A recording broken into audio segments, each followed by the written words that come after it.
He's going to cross the 40 to the 35-30. He's going to get the first down and more. Intercepted by Cole Kozikar, the D lineman. Oh, he took it back. Oh, my goodness. He throws out to the right side to number 12, who catches it. Touchdown. Welcome to the Coca-Cola pregame show. Now, here are the voices of KVB's WKVI Sports, Mitch Columbi and Chris McGowan. You are listening to Kankakee Valley Broadcasting's WKVI. Tonight, the rivalry is renewed as the Culver Cavaliers host the South Central Satellites underneath the Friday Night Lights. This is Indiana High School football. With us tonight on location for the North Judson Santerre Blue Jays, it's Chris McGowan. Hey, I'm Mitch Columbi. The tradition continues. This is KVB's WKVI Sports.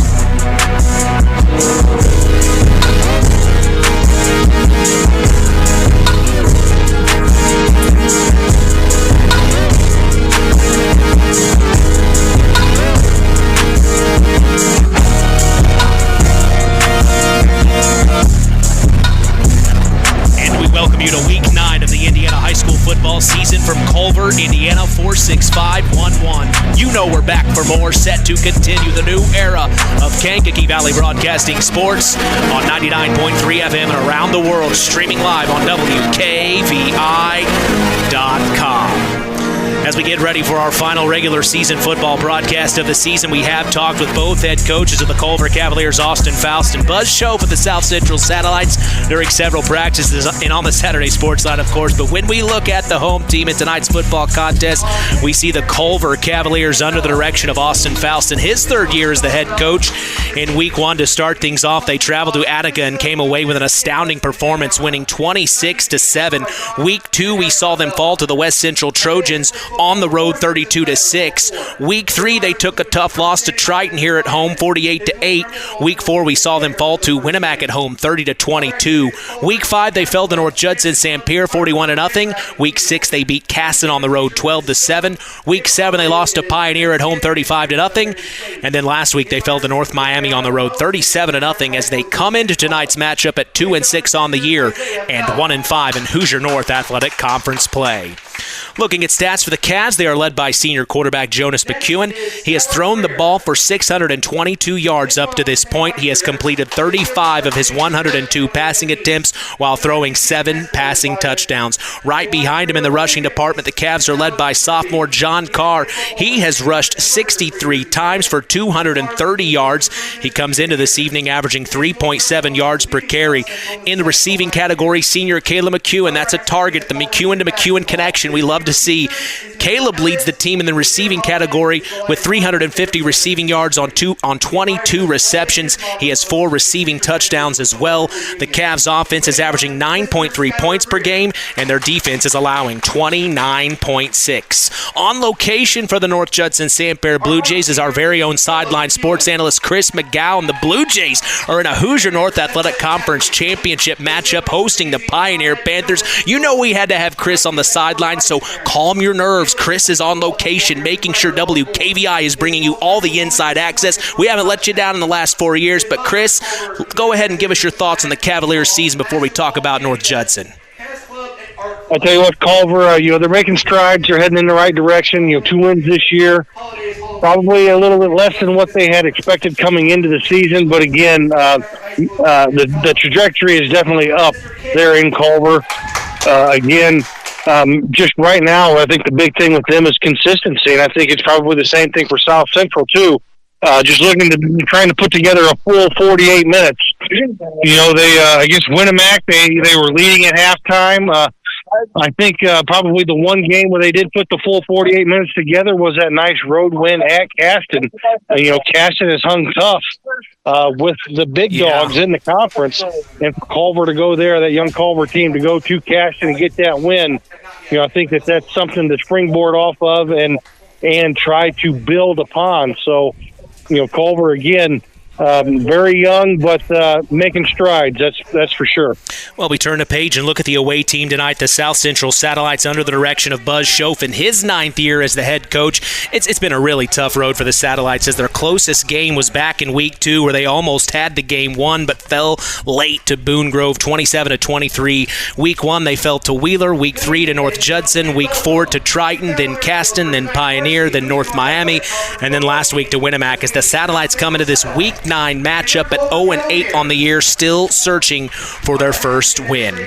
Looking at stats for the Satellites, they are led by senior quarterback Rylan Rondo. He has thrown the ball for 930 yards, completing 74 of his 155 passing attempts. He leads the team in rushing as well, running for 276 yards on 81 carries. And in the receiving category, 2 names pop out at you, and that is Dylan Shively and Jackson Arnett. Arnett has 37 receptions for 387 yards on the year. Shively has 17 receptions for 326 yards on the year with 1 receiving touchdowns. The Satellite offense is averaging 7.3 points per game, and their defense is allowing 48.5 points per game. Chris, it's just been tough for the Satellites. Yeah, it has been tough for the Satellites. But again, Culver's, they're on the road at Culver. It's a rivalry game. And it's been a fun game here the last several years. So you never know what's going to happen. Throw the records out. But, yeah, South Central, they're going to spread the field sideline to sideline, try to create those natural running lanes. So Culver's going to have to come in and stop the run first and make South Central. If you can make them predictable and make them want to chuck the ball all over the field, you can kind of peel your ears back and get after the quarterback. So, again, South Central, they're young.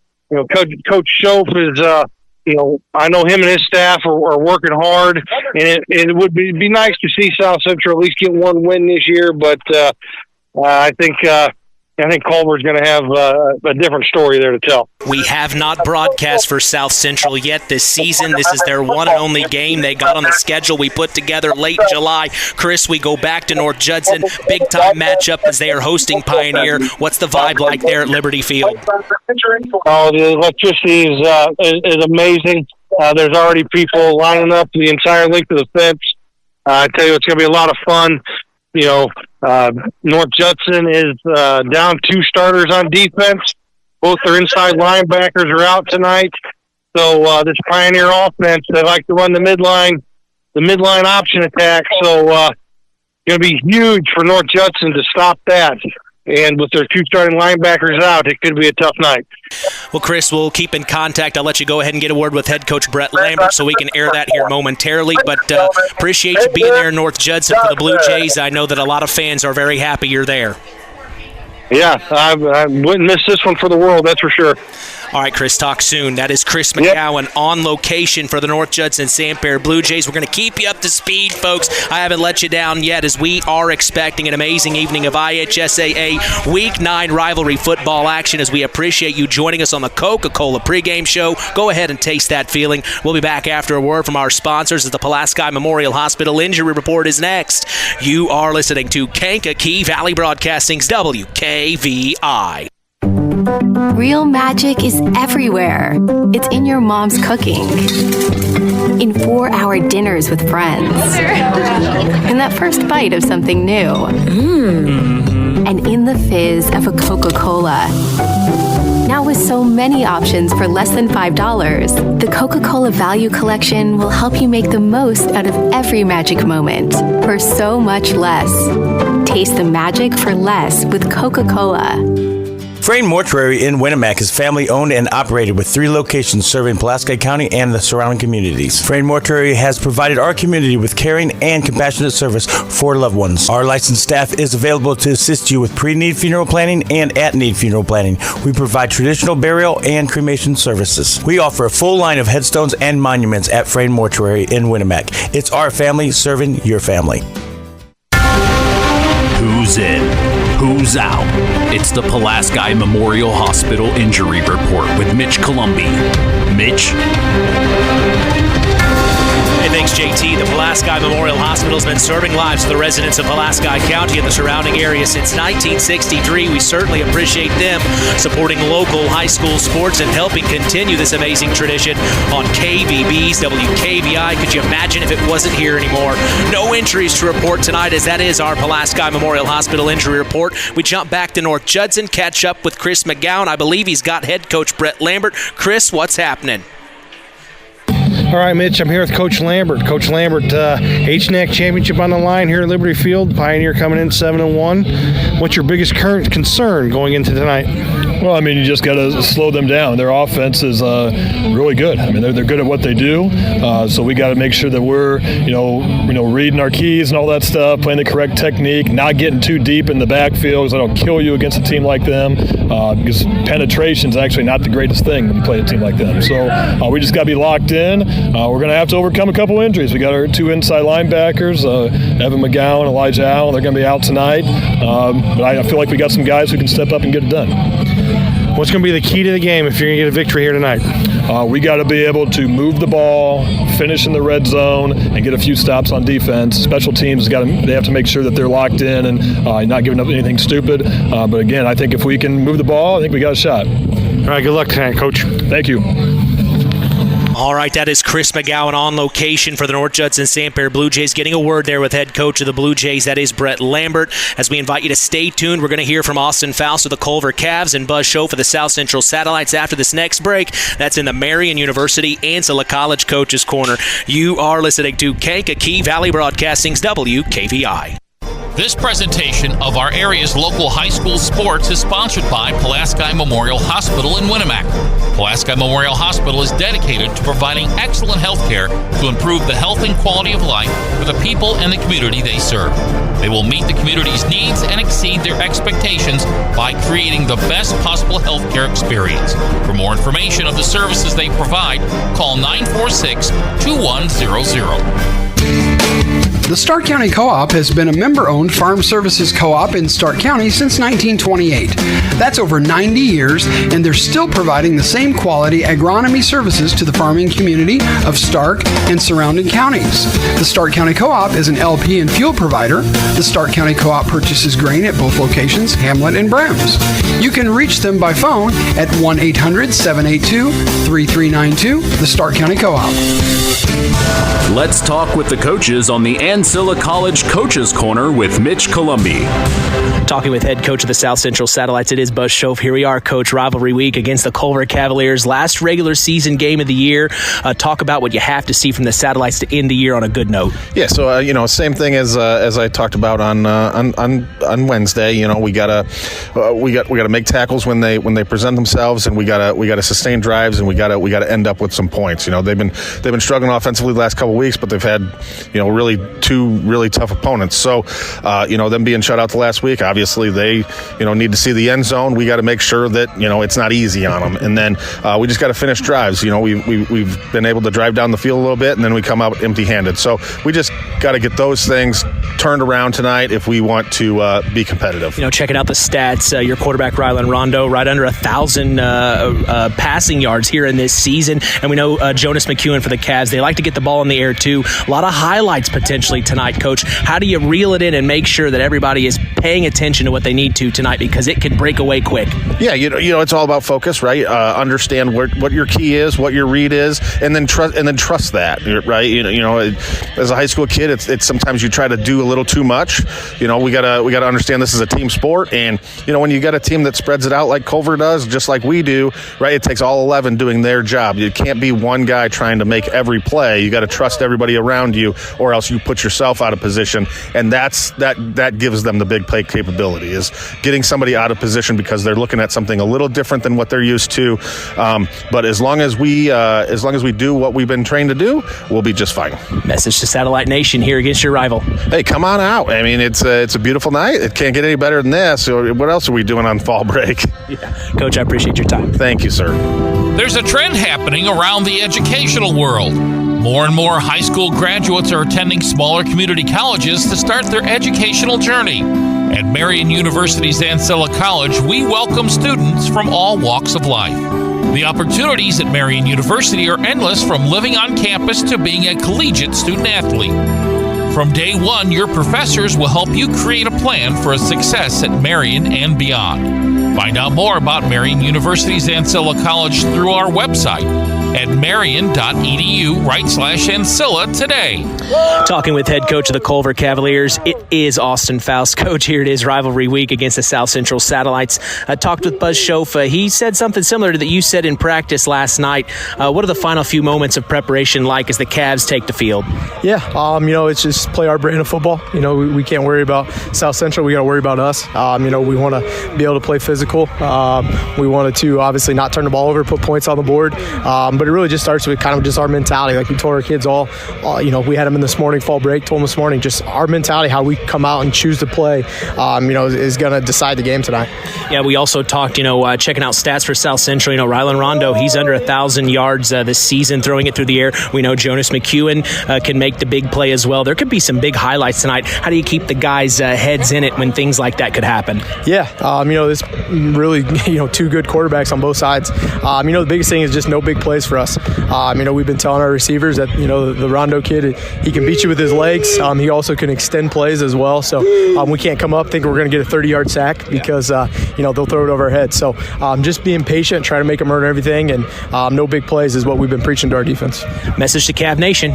Yeah. Hey, we got an hour before kickoff, right? So senior night, too. Senior night, right? We got breast cancer awareness as well. So, hurry up, get your dinner done, and come out here and support the Cavs. Hopefully get a W. Coach, I appreciate your time. Yep, thank you. We appreciate it. Culver's Portside Marina handles all water and recreational needs. When it comes to pontoons, Godfrey leads the industry in performance and quality, and Portside Marina has them in stock. From Sanpan, Aqua Patio, Sweetwater, and Monaco pontoons, if you're looking for a family boat, Culver's Portside Marina can help. Discover the evolution of the wake boat through luxury models offered from Centurion and Supreme Surf Boats. Yamaha Wave Runners and Kawasaki jet skis are on the showroom floor waiting. Located at 514 West Mill Street in Culver. Stop in or call them at 574-842-5000. Culver's Portside Marina.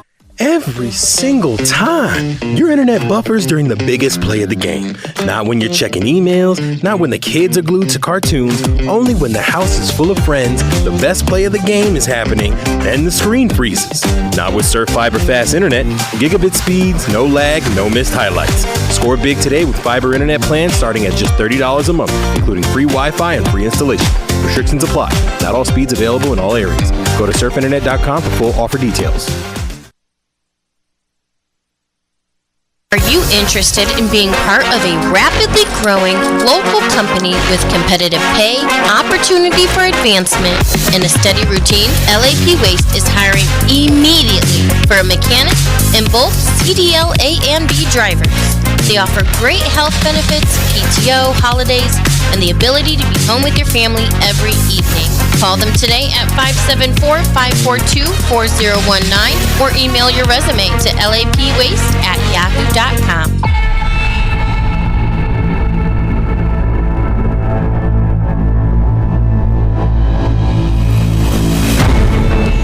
All right, as we get set for Week 9 Indiana High School football action, what are our Surf Internet keys to the game for the Culver Cavs, Chris?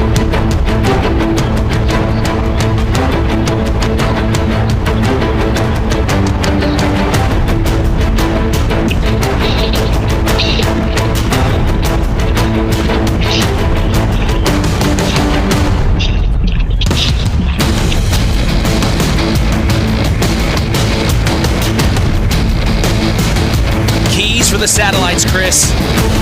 For the Satellites, stay in the game. Try to get some momentum early on, build some positive plays, put 3 or 4 or 5, 6 positive plays together. You can't turn the ball over. If South Central turns the ball over tonight, it's going to be a long night for the Satellites. We lost connection. Give us the keys for the Cavs one more time. Oh, for the Cavs, okay, jump on South Central early. Do not give them any hope of staying in the football game. And, I'm sure it's senior night there at Culver. Just take care of business and come out and send the seniors home with a win. Back to your game. Keys for the North Judson Sanfair Blue Jays. It's a Hoosier North Athletic Conference Championship on the line. 3 things, really. Number 1, on defense, bend but don't break. Offensively, don't turn the ball over, and thirdly, stay ahead of the chains. Keep down and distance manageable if you're North Judson. That is our Surf Internet keys to the game. Our LAP Waste starting lineups are next. You're listening to Kankakee Valley Broadcasting's WKVI. It's hard to believe, but time sure does fly by. Collins Insurance Agency in downtown Knox are celebrating over 30 years of taking care of all of your insurance needs in our communities. If I could turn back time. And we're not going anywhere. Stop in and see Jim and the crew at Collins Insurance Agency in downtown Knox. Insurance you can count on from a business you've trusted since 1989. Proud presidential partners of Western Reserve. It's time for the LAP Waste starting lineups.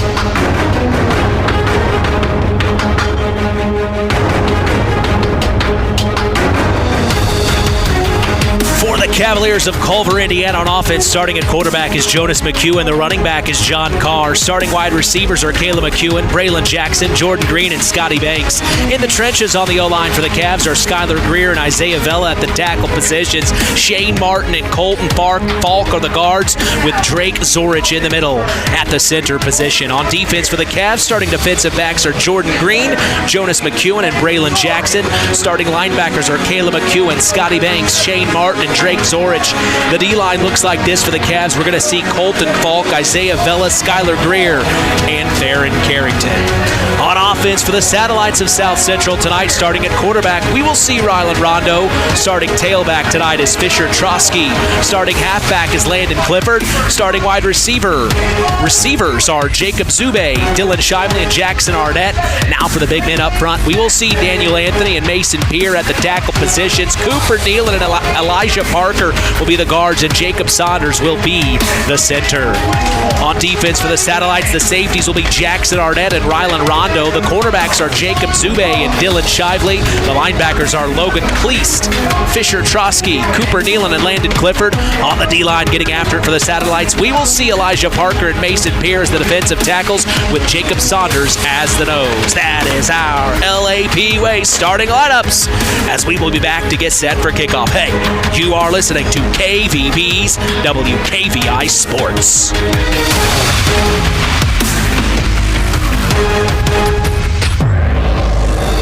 Are you interested in being part of a rapidly growing local company with competitive pay, opportunity for advancement, and a steady routine? LAP Waste is hiring immediately for a mechanic and both CDL A and B drivers.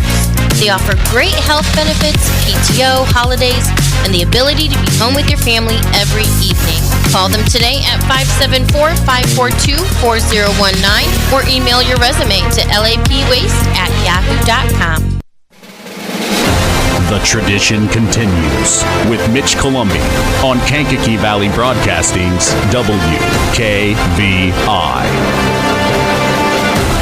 From Culver, Indiana, we welcome you to Week 9 of the Indiana High School football season between the Culver Cavaliers and the South Central Satellites. The rivalry is renewed. I'm Mitch Columbi. The tradition continues here on Kankakee Valley Broadcasting's WKVI. We are proud to let you know the public address announcer tonight at Cavalier Field is Paul Dunn. Our scoreboard operator is Tim Schumann. The play clock operator is Eddie Molbash. Our officials for tonight are Jason Metcalf, Jay Squibb, Brian Metcalf, Lance Mustache, and Timothy Corp.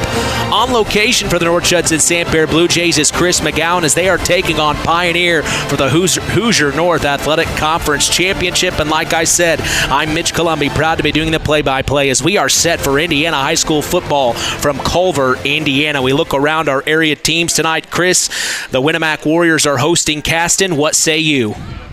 I think Winnemac gets a win tonight. I think they close out the season with a victory at home at Rowderbush Field.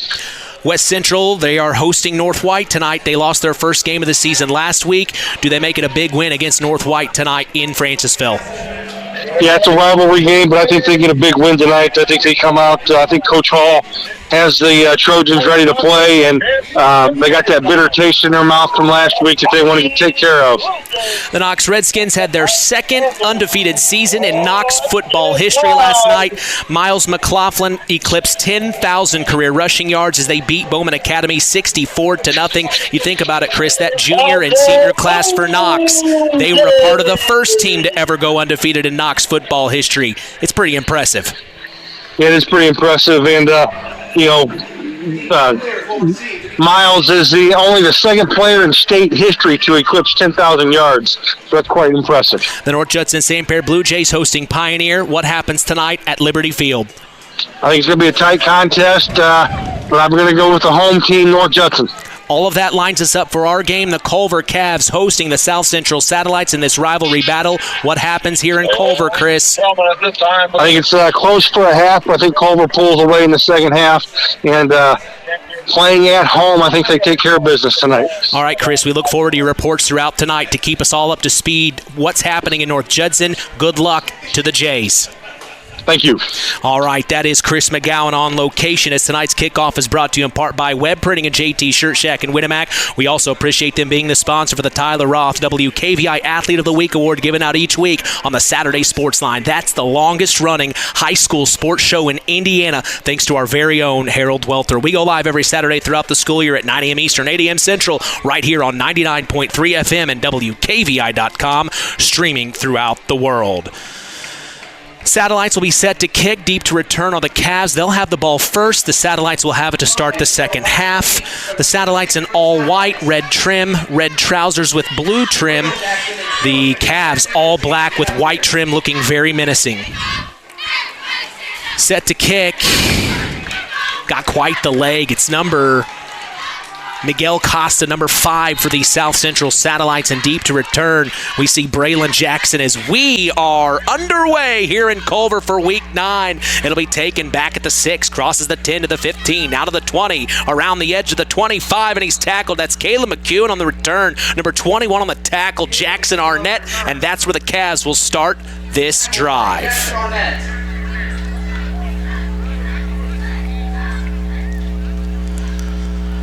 We've seen the Cavs this season. We have not seen the Satellites yet this year. The Cavs in Week 4 against the Winamac Warriors. Quite a good game that was. Jonas McEwen really is able to get things going now in his senior year. We've seen him for 4 years already. It's kind of hard to believe.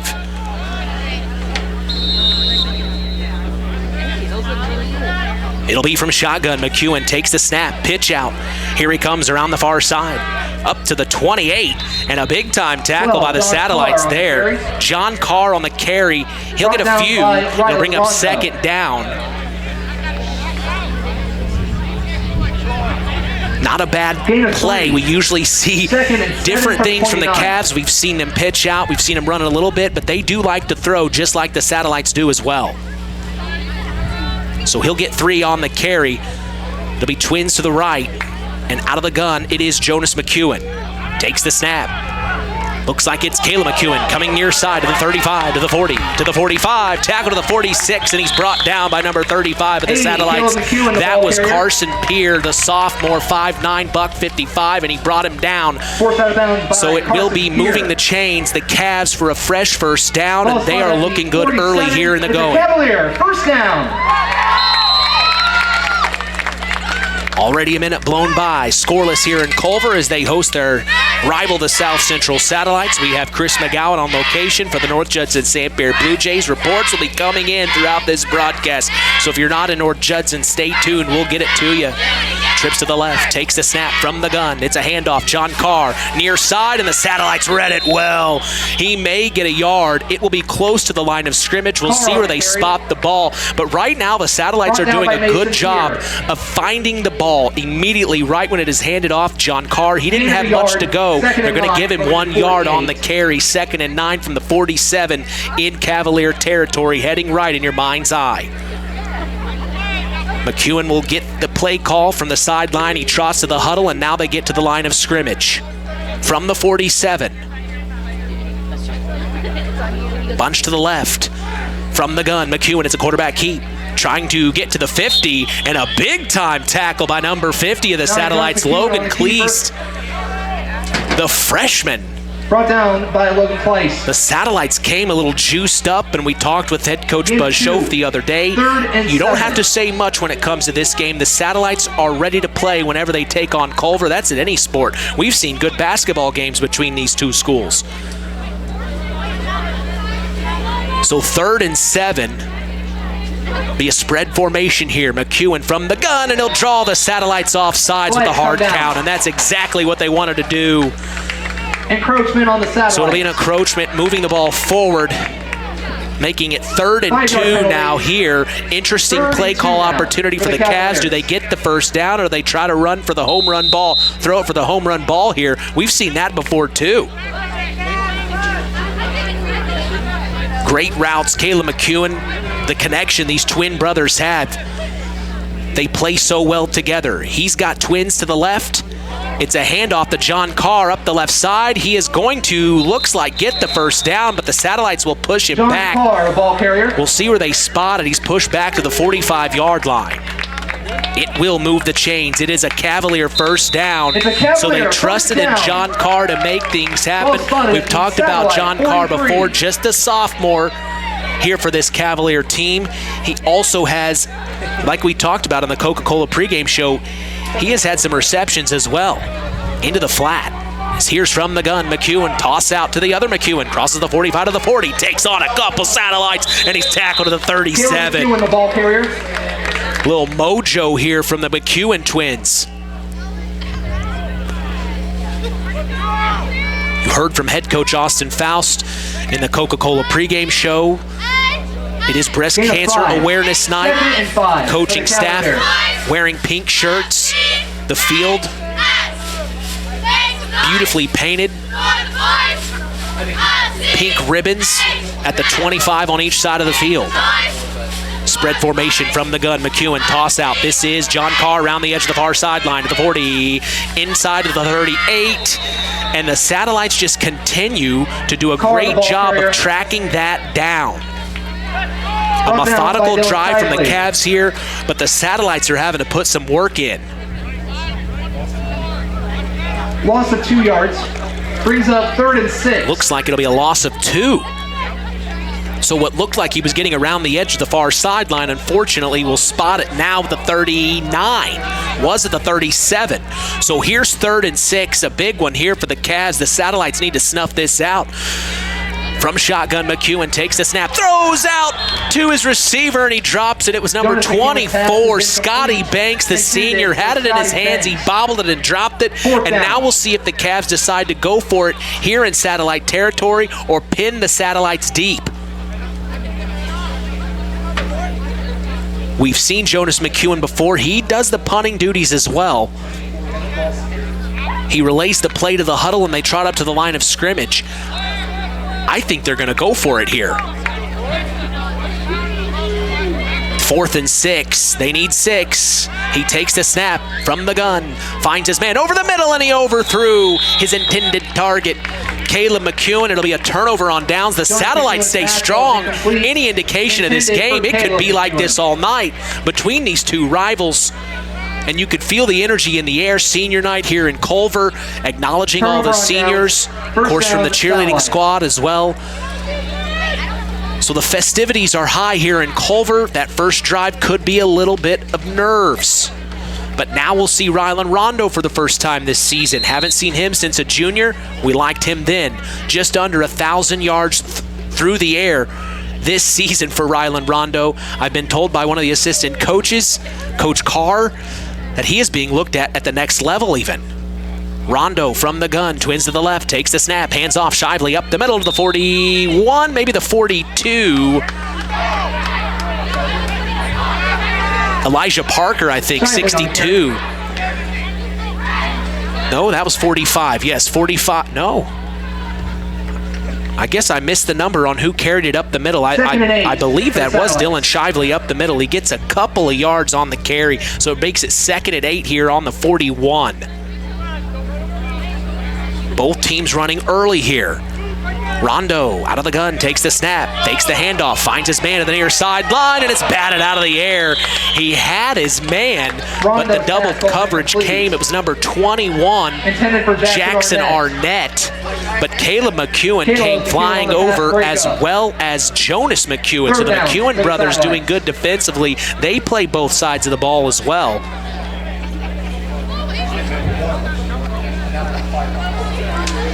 So now it's 3rd and 8 from the 41. Satellites going left.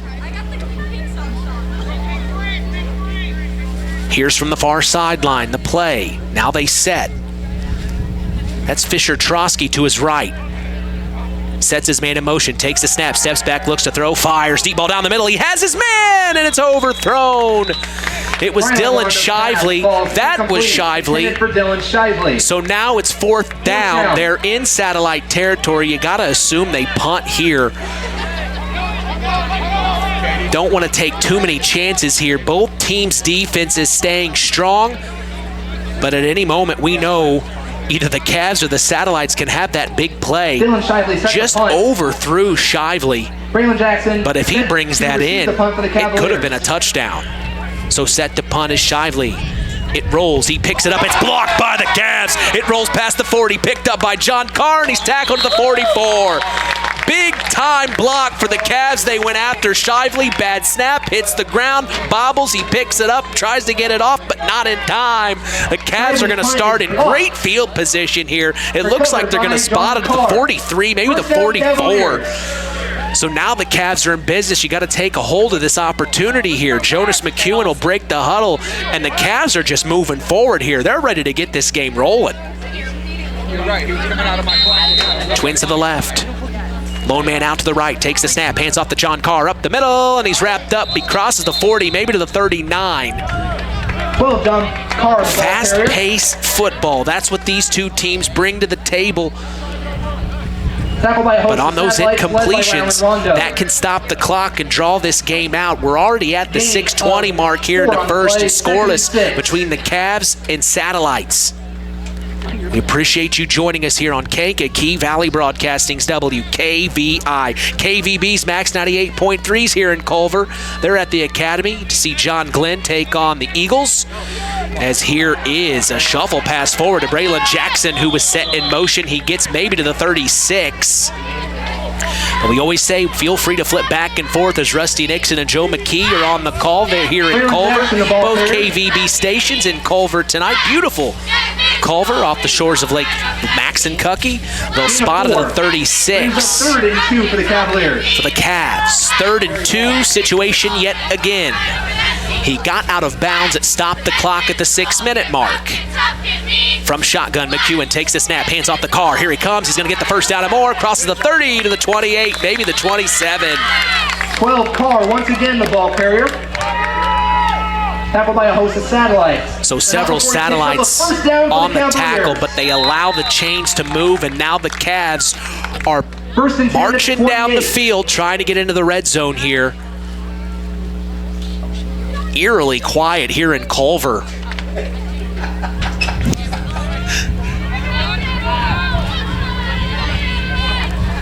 From shotgun, McEwen takes the snap, rolls to the near sideline, crosses the 30, inside of the 25, tackled by a couple of Satellites.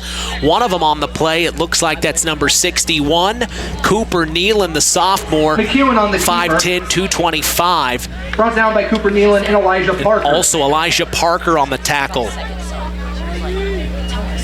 Elijah Parker, 2nd and 8. who we've heard about with head coach Buzz Schoaf before. Senior on this team, 5'11", 170. And McEwen will take it from the gun. Takes it. Ooh, nice misdirection to Caleb McEwen at the 25 to the 20, 15, 10, 5, touchdown Cavs!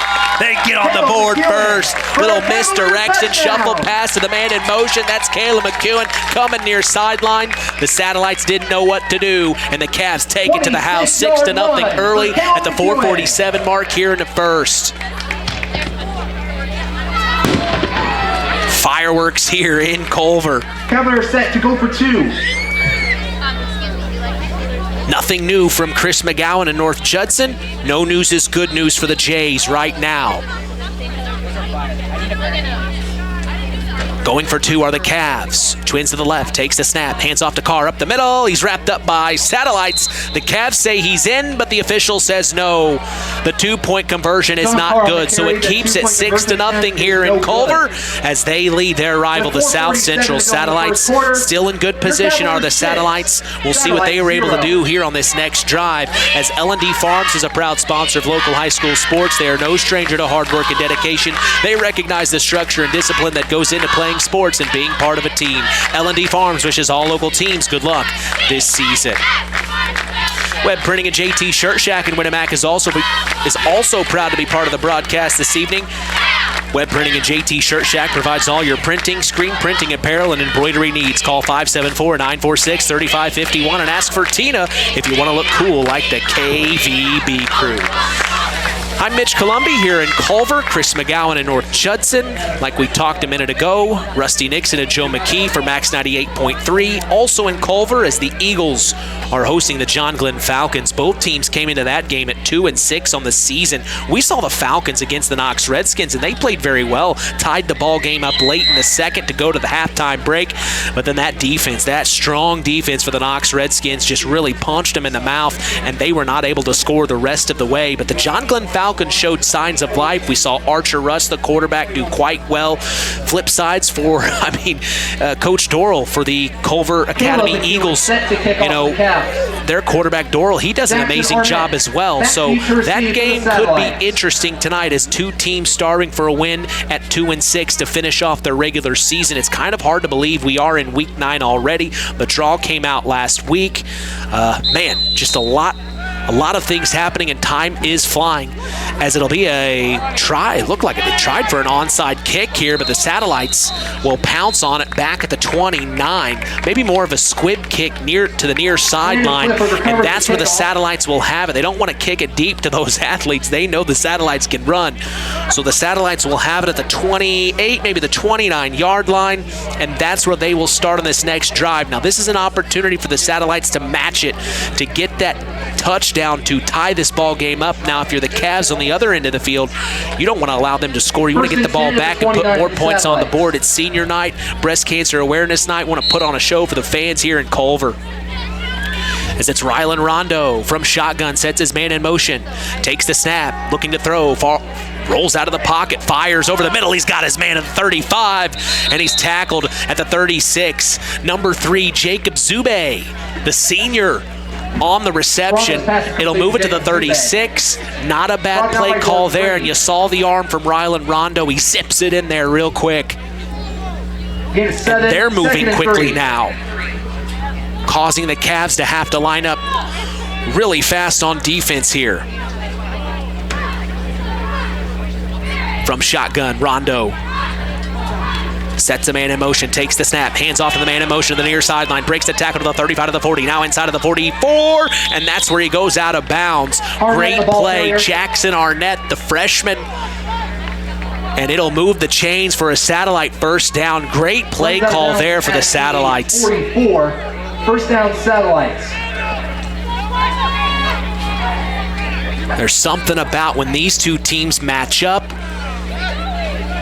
excitement happens.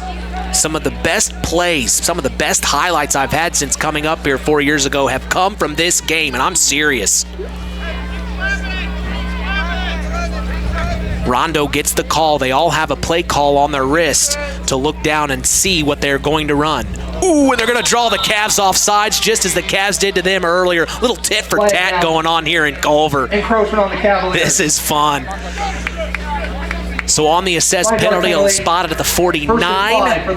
From the 49. We will have a report from Chris McGowan momentarily from North Judson, so stay tuned for that. But now it's 1st and 5 from the 49 in Satellite territory. Rondo out of the gun, takes the snap, spread formation, hands off up the middle, and that's number 45 on the carry. Fisher Trotsky, that's who had the run earlier, I thought, was Dylan Shively. Trotsky, a senior, 190 pounds, 5'11". He will get a few on the carry. 2 is what they'll say. It brings up 2nd and 3rd here. 3:35 to go in the first. The Cavs lead 6-0 in this rivalry battle. Spread formation again from the gun. It's Rondo. Sets his man in motion, takes the snap.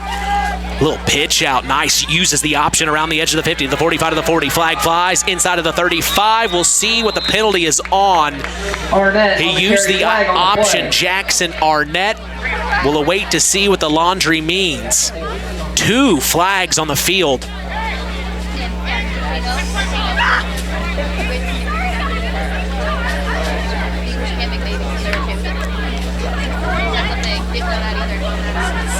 They are conversing what they will decide.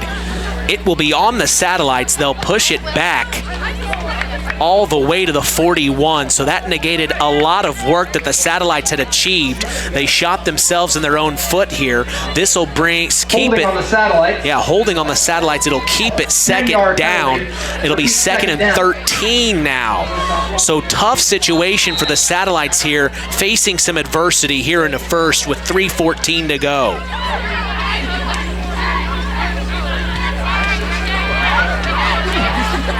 They get the play call from the sideline.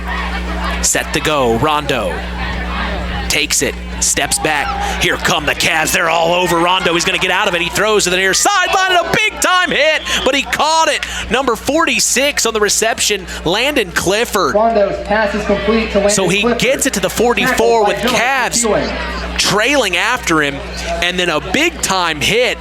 Somehow Clifford is able to hold on to it. Wow. So now it's at the 42. 3rd and 11. They gained 2 on that pass play, but it could have been a lot worse. The Cavs, they brought them all. Especially there in Carrington. You got to keep an eye on him. So 3rd and 11, 2:30 to go here in the first. Trips to the right. Rondo from the gun. Takes it. Quarterback keep up the middle, across the 45 to the 50, inside. Oh, he's still on his feet. He tried to get the first down. He will be short. It may be 4th and 2, 4th and 1 here. And now they're in Cavalier territory on the 48. Do they go for it? That's the question here. 4th and a yard. 4th and 1 is what they're saying. I think they're going for it here. So this is a huge moment for the Satellites offensively, huge moment for the Cavaliers defensively. Rondo from shotgun.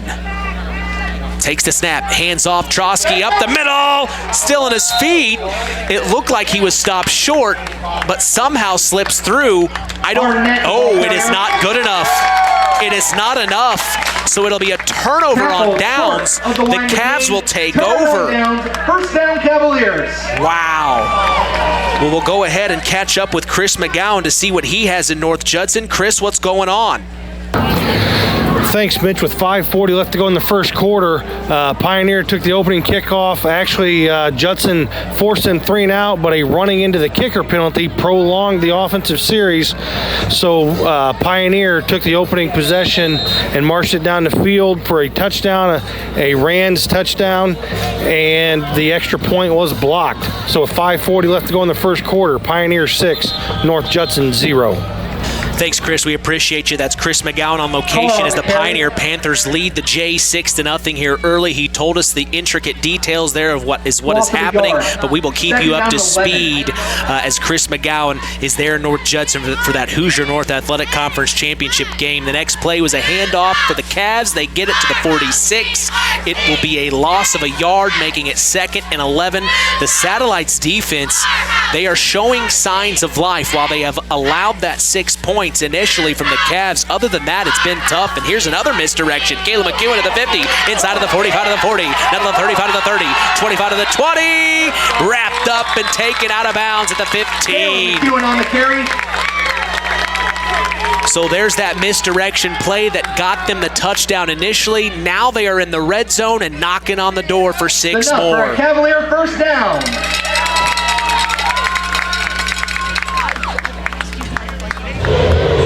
Interesting scenario there in North Judson as Pioneer gets out to the fast start. And I was thinking about it earlier. You know, Pioneer remembers the last few years where the Jays have just handled them no problem. You got to know they're coming into this game wanting to avenge those losses from just the last few years. But the Jays know they're in Liberty Field, and they do so well there. As back in our game, it's from the gun. Botch snap. He tried to hand it off, and that's where he dropped it. McEwen pounces on it. He'll save it. They'll call it a fumble inside a minute to go here in the first. It brings up 2nd and 10. Loss of a yard. No, loss of a yard. 2nd and 11, excuse me. They will have to run one play here. The play clock down to 22. The game clock at 25. They'll break the huddle and trot up to the line of scrimmage. It's McEwen from shotgun. Spread formation here. Has receivers at his disposal. Takes the snap. Hands off the car. Wrapped up. Fumble on the play again. This time the Cavs bounce on it again. That is number 24, Scotty Banks, saving the day. And that will take us to the end of the first quarter. 6-0, the Culver Cavaliers lead the South Central Satellites. We're going to take a break and come back. Second quarter action is on the way. Howard's Marathon in Winamac has a reputation built on getting things done right. With 30 years experience as an ASE Master Auto Technician, Dean Wentz is the right choice for the auto repairs or service. From auto computer diagnostic checks to new batteries and tires, they can take care of it all. Howard's Marathon is a proud supporter of area high school sports and wishes all teams a great season. Howard's Marathon, 121 South Monticello Street in Winamac. Call 574-946-6894. This is Austin Faust, head coach of the Culver Cavaliers. Stay tuned for more Cavalier football on Kankakee Valley Broadcasting, WKVI. On the land, you have an appreciation for it. When you grow up and work on a family farm, on land that is shared by members of a family, all working together as a team, that appreciation grows even more. They know what it's like to work as a team to get the job done. At Lawrence Farms of Knox, Todd and Josh Lawrence and family support the local high school teams and wish them success all through the season. Back here in Culver, Indiana, Mitch Columbi taking care of you tonight as the Culver Cavaliers lead the South Central Satellites 6-0. We heard from Chris McGowan and North Judson, the Pioneer Panthers leading the Jays 6-0 right now in the first quarter. We'll get more reports from Chris as time goes on, but we go to the second quarter as you're listening to Kankakee Valley Broadcasting's WKVI. It's week 9, the final regular season game of our year. We'll flip sides. It will be Cavalier football from the 16. Going left now, in your mind's eye.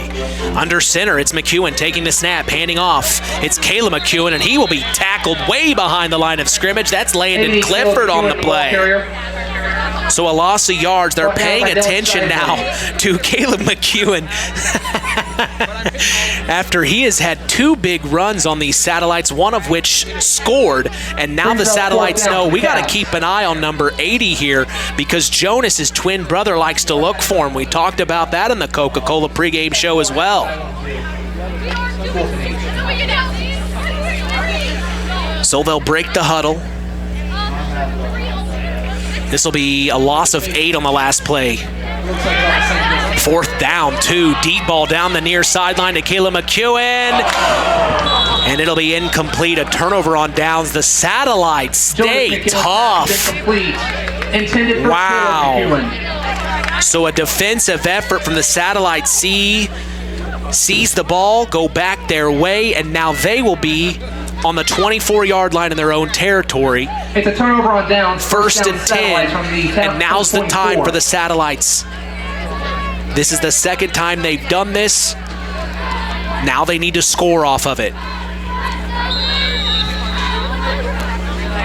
Rondo from shotgun, twins to the left, takes the snap, rolls out of the pocket of the far sideline, looking for someone. He throws. Nice play. Caught at the 37, still on his feet, gets to the 38, maybe the 39. He threw it over the defender, a nice little lob pass, perfect placement, and it was received by Jackson Arnett, the freshman. So they like to look for Jackson quite often here.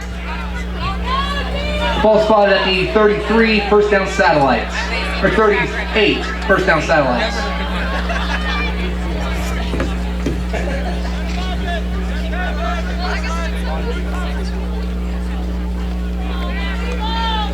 So 1st and 10 from the 38.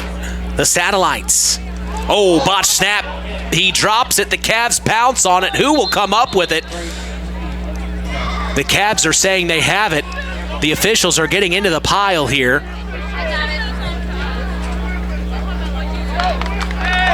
And they will have it. So the Cavs will recover this fumble. Recovered by the Cavs. Rondo couldn't get a handle on the snap. He drops it, and now the Cavs have been given another gift.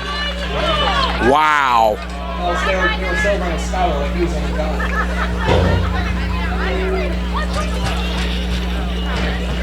First down Cavs on the at the 10:30 mark here in the first. They lead 6-0. And if you're going to keep giving gifts, you might as well take advantage of it if you're the Cavs here. From the gun, it's Jonas McEwen. Twins to the left, takes the snap, pulls the handoff from Carr, keeps it himself. The Satellites read it well, and they're going to wrap him up way behind the line of scrimmage. It will be a loss on this play, and I believe the Cavs are going to call a timeout here. They're going to burn the first of 3. The Satellites are starting to read what the Cavs are wanting to do. Culver, they're first. This is kind of what we saw last year in this Week 9 battle, where you don't want to put too much on film knowing that next week's the big game for sectionals.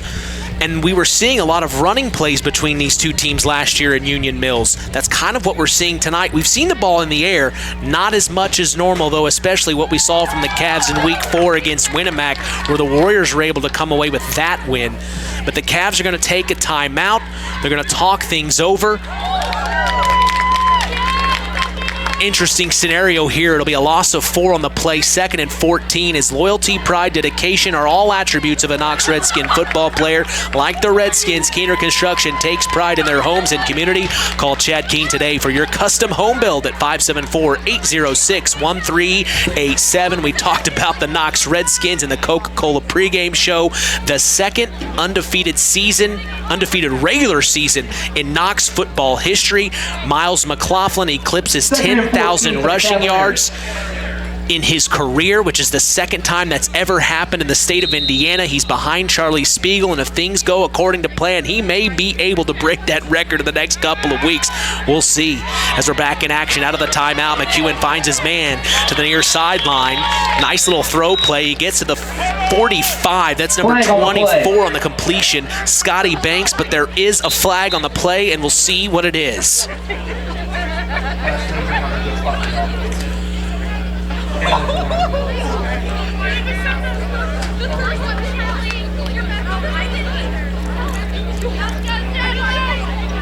They are talking things over here. Ineligible receiver downfield on the Cavaliers.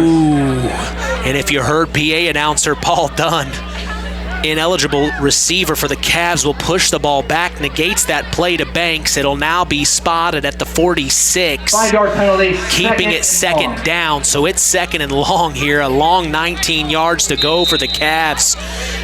As we'll have a report from Chris McGowan in North Judson momentarily. Stand by for that. But trotting up to the line of scrimmage in our game here in Culver are the Cavs. McEwen under center here. Ooh, he draws the Satellites off sides, a little jumpy here. And let's go ahead and catch up with Chris. What do you have for us? Okay, Mitch, at the end of the first quarter, Pioneer has put another touchdown on the board after a North Judson turnover. And the last play of the first quarter, North Judson throws an interception. So North Judson 2 turnovers, and they are behind, trailing Pioneer 14-0 at the end of the first quarter. Back to you, Mitch. Sticky situation there at Liberty Field as the Jays trail 14-0 to start the second quarter. We'll see what happens there. But back in our game, it's 6-0 at the 9:50 mark here in the second. It's 2nd and 24.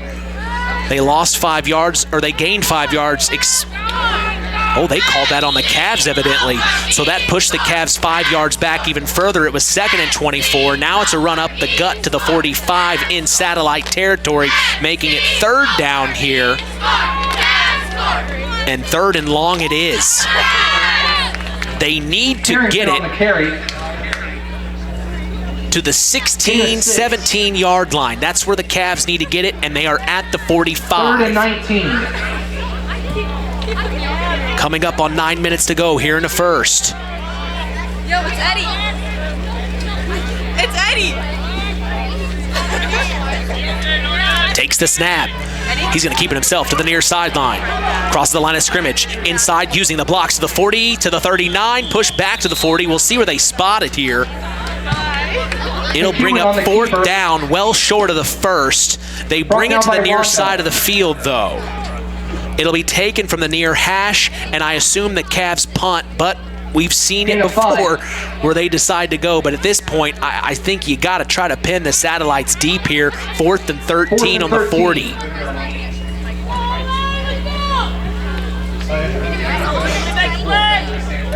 And I think they may be going for it here as they're in 4-down territory and Satellite territory. 4-down territory, on the Satellites part of the field. It'll be from shotgun. Jonas McEwen taking the snap, pulls the handoff, rolls out to the far sideline. Deep ball down the middle of the field. He's wide open. He's got Braylon Jackson in his hands, and he dropped it. Another dropped pass in the end zone. The Cavs will turn it over. The Satellites will take it at the 40 on their own side of the field. They got bailed out on that one. Braylon Jackson had it. Oh, man. Another amazing highlight taken away. And now the Satellites have it. They're being given a gift now. They should take over. So let's see what they're able to put together here on this drive as they're trailing 6-0 coming up on the 8-minute mark. It's Rylan Rondo in that spread formation. They all look at their play call sheet on the wrist. And now they're set to go. It's Rondo from the gun, sets his man in motion. Takes the snap, up the middle. It's a quarterback keep, and he's wrapped up just past the line of scrimmage by number 60, Drake Zorich. What a big man that is. Rylan Rondo on the keeper. Wrapped up by Drake Zorich. Gain of a yard. 2nd and 9. So only 1 yard gained on that play, and that clock continues to tick. Already 1 hour through this broadcast. The Satellites have the play.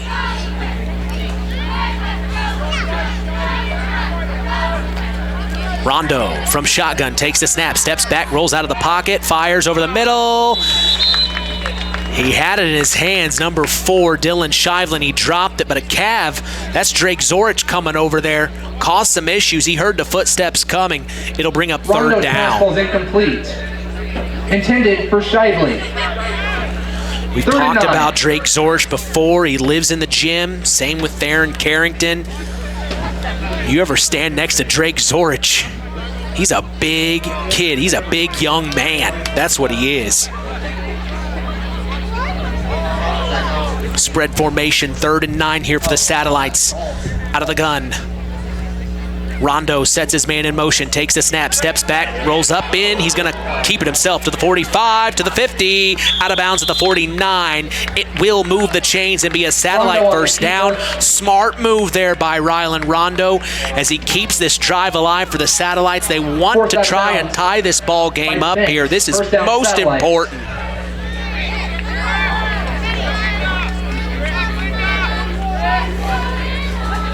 First time we've seen the Satellites all season long.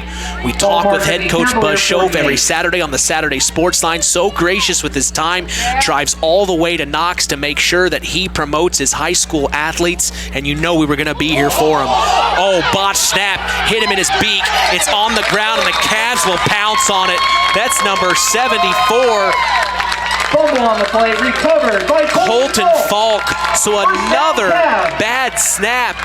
Actually, not really a bad snap. Rondo just couldn't get a hold of it. It hits him in the face mask and bounces on the ground, and the Cavs scoop it up.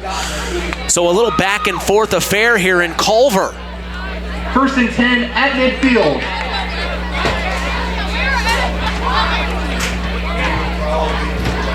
Coach Buzz Shove so gracious with his time every Saturday this season. It's been a tough one for him, but he shows up.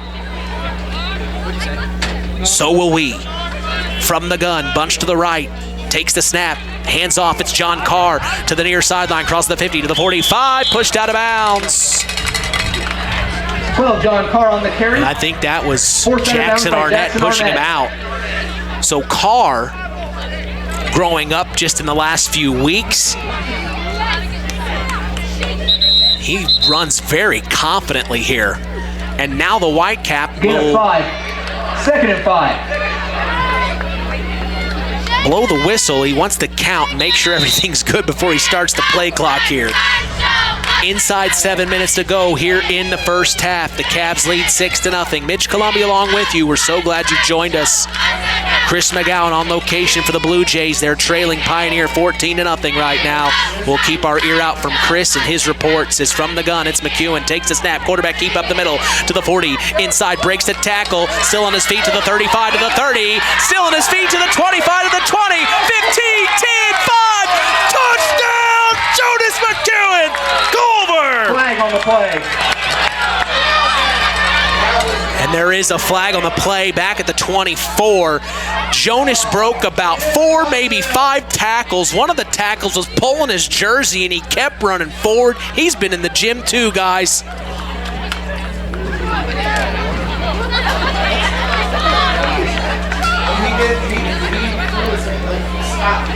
It looks like they will not count the touchdown. Another highlight taken from me. It'll be placed back at the 25. That's a pass interference. I don't know. That's a pass interference. So some interesting communication from the Whitecap. We're not really sure 1st and 10 for the Cavs at the what the 25. penalty exactly was. It looks like the Whitecap was signaling a pass interference call, but there was no ball thrown. So now it's a handoff to John Carr to the near sideline to the 25. And that one stings, especially if you're Jonas McEwen. He wanted that one on the highlight reel, that's for sure. I mean, my gosh, I can't wait to watch that one back. He broke about maybe 4. My goodness. It could have been a push in the back there by the Cavs. We'll see if we can get a word with the official later, but I highly doubt that. To get clarification, we'll talk with head coach Austin Faust in the morning to see what he found out on that play. But back in action at 2nd and 8 from the gun. McEwen, quarterback keep up the left side, breaks the brought down at the 19. He held on to him. That was Landon Clifford, the junior, and he brings Jonas down, this time not letting him slip through. Brought down by Clifford. Gain of 5. 3rd and 4. Tight situation here in Culver. 5:20 to go in the first half. 6-0. The Cavs lead, and they're knocking on the door in the red zone on the 19. It's 3rd and 3. McEwen from shotgun. Carr to his left, takes the snap, hands off the Carr up the middle, and he read it well. The Satellites number 61 wrapped him up immediately. Carr Cooper Nealon, the sophomore. Wrapped up by Cooper Nealon.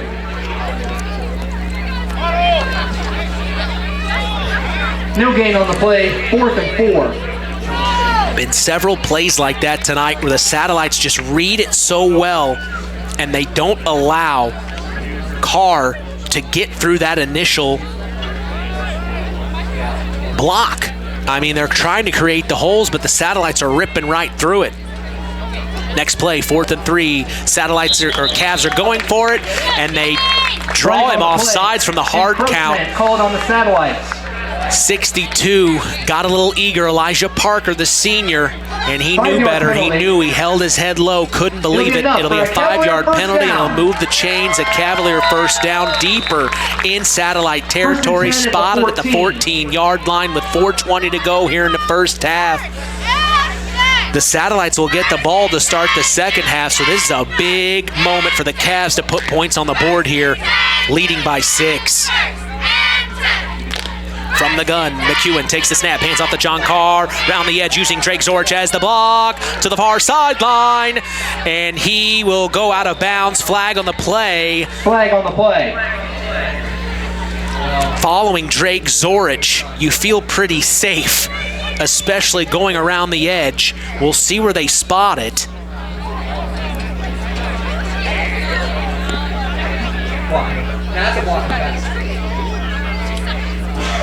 Illegal block in the back called on the So it'll be an Cavaliers. illegal block in the back on the Cavs. May have been a similar call to what was done earlier on that Jonas McEwen run that ended up in a touchdown that was taken back. So First and now 11. they'll spot it at the 16 to 15-yard line. First and 11 for the Cavs here. Twins to the left, takes the snap, pulls the handoff. McEwen keeping himself, cuts up the middle, breaks the first tackle, still on his feet to the far side of the field. He's brought down. McEwen on the keeper. Maybe inside the 10. I can't quite see from this far away. We'll Several see by exactly Rondo. where they place it. Several on the carry. It looks like it will be Gain of 7. a gain of 7. Second and 3 at the Second 8. and 3 on the 8-yard line. Knocking on the door. 3:20 to go in the first half, letting that clock tick.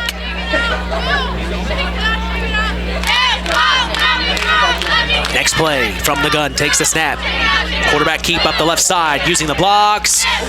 Spins around, takes several hits inside to the 1. And that's where the Cavs will be brought down by the Satellites. So close to that touchdown.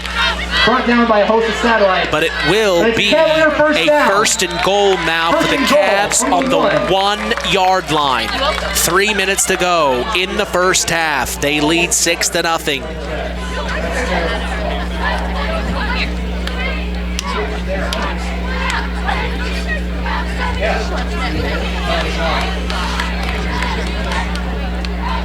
They are taking most of this play clock. It's down to 10 seconds here. They may call a timeout. I think that's what they're going to do here. Yep. So the Cavs will burn their second of 3 here in his first half, stopping the clock at 2:32. They lead 6-0. They're on the 1-yard line, looking like they're going to put 6 more on the board, as Marv's Property Management specializes in limestone driveway materials as well as installation. They offer excavation, pond construction, ditch cleaning, tree line removal, lot clearing, basements and foundations. They also deliver black dirt, landscape gravel, fill sand, pool sand, limestone, and decorative gravel. Call Marv at 574-806-4621 for all your property needs. Follow them on Facebook under Marv's Property Management. Let them know you heard it here first and receive 10% off. They also have senior discounts as well. That's Marv's Property Management, serving the WKVI listening area. Shout out to Marvin McDaniel. Joined us on the broadcast last week for a big Knox Redskin win over the Bremen Lions. First time he'd ever done that, and I thought he did a very good job. Make sure to follow Marv's Property Management for all of your property needs. Hope you're doing well tonight. Marv is back in action out of the timeout. It's first and goal on the 1-yard line. The Cavs are leading 6-0. They have it and hoping to put 6 more on the board. First and goal from the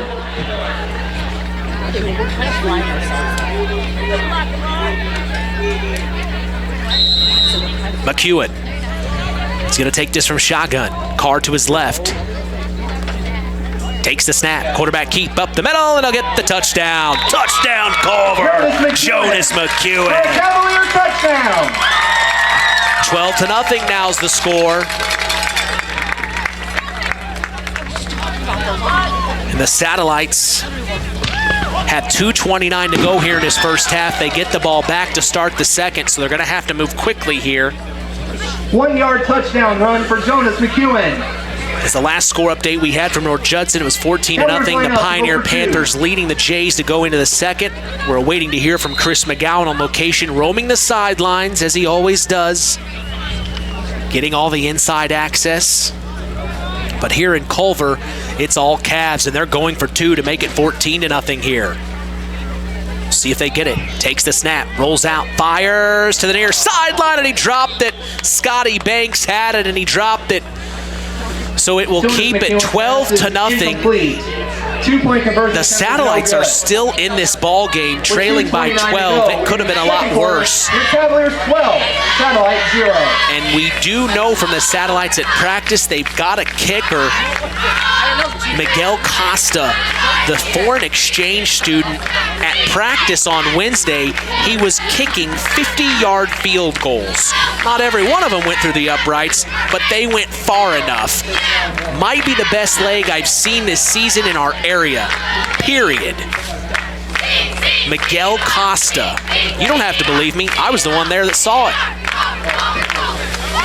So the Cavs will have to kick this away. The Satellites will take it back. They need to move quickly here, and you know head coach Buzz Schoaf is saying, hey, we've got 2.5 minutes here to try to get at least 6 on the board. So when we get the ball back to start the second half, we can make things happen. Pioneer lead 14-0. Interesting affair here.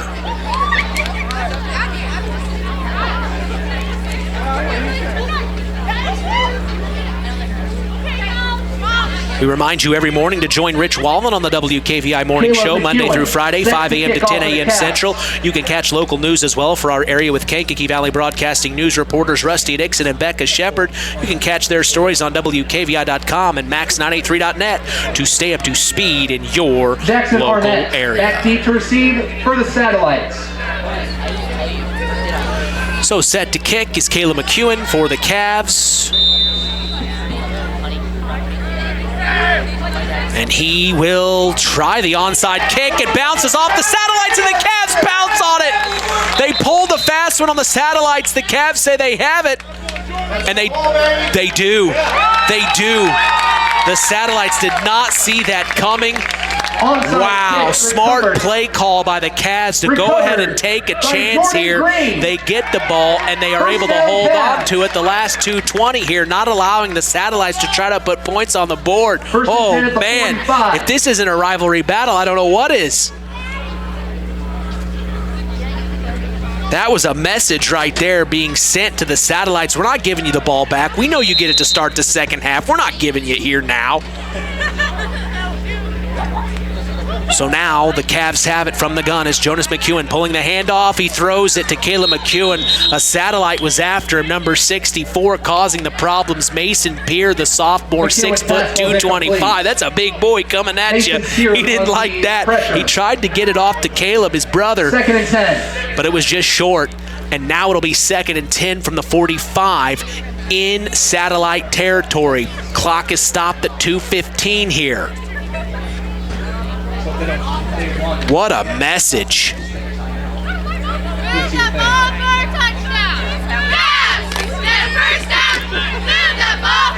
Next play from the gun. McEwen takes the snap, hands off the Carr. Ooh, nice play. Juke move inside of the 35 to the 32. John Carr on the carry. A first down run for John Carr. Brought down by Trotsky. Trotsky ended up bringing him down for the Satellites, but a gain of 12 moves the chains. It'll spot it at the 43, and they're lining up quickly. They may try to score here, guys. From the gun, takes the snap, hands off the Carr. Again, tackled this time at the 28 by a couple of Satellites. The first one was number 21, Jackson Arnett, the freshman.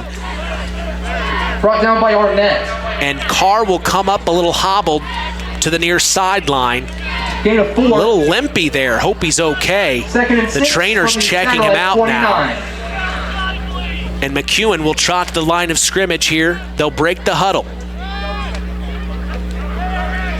2nd and 6, 4 on the carry from the last play. 90 seconds to go in the first half. McEwen out of the gun, takes the snap, steps back, looks to throw, fires immediately. It's Caleb McEwen. He will go out of bounds near the 20-yard line. So a great little out route. Gets the clock stopped at 1:20. They are trying to score here. They want to put 6 more points on the ball, knowing the Satellites get the ball to start the second half. And now we have laundry on the field. Personal foul, late hit on the Satellites.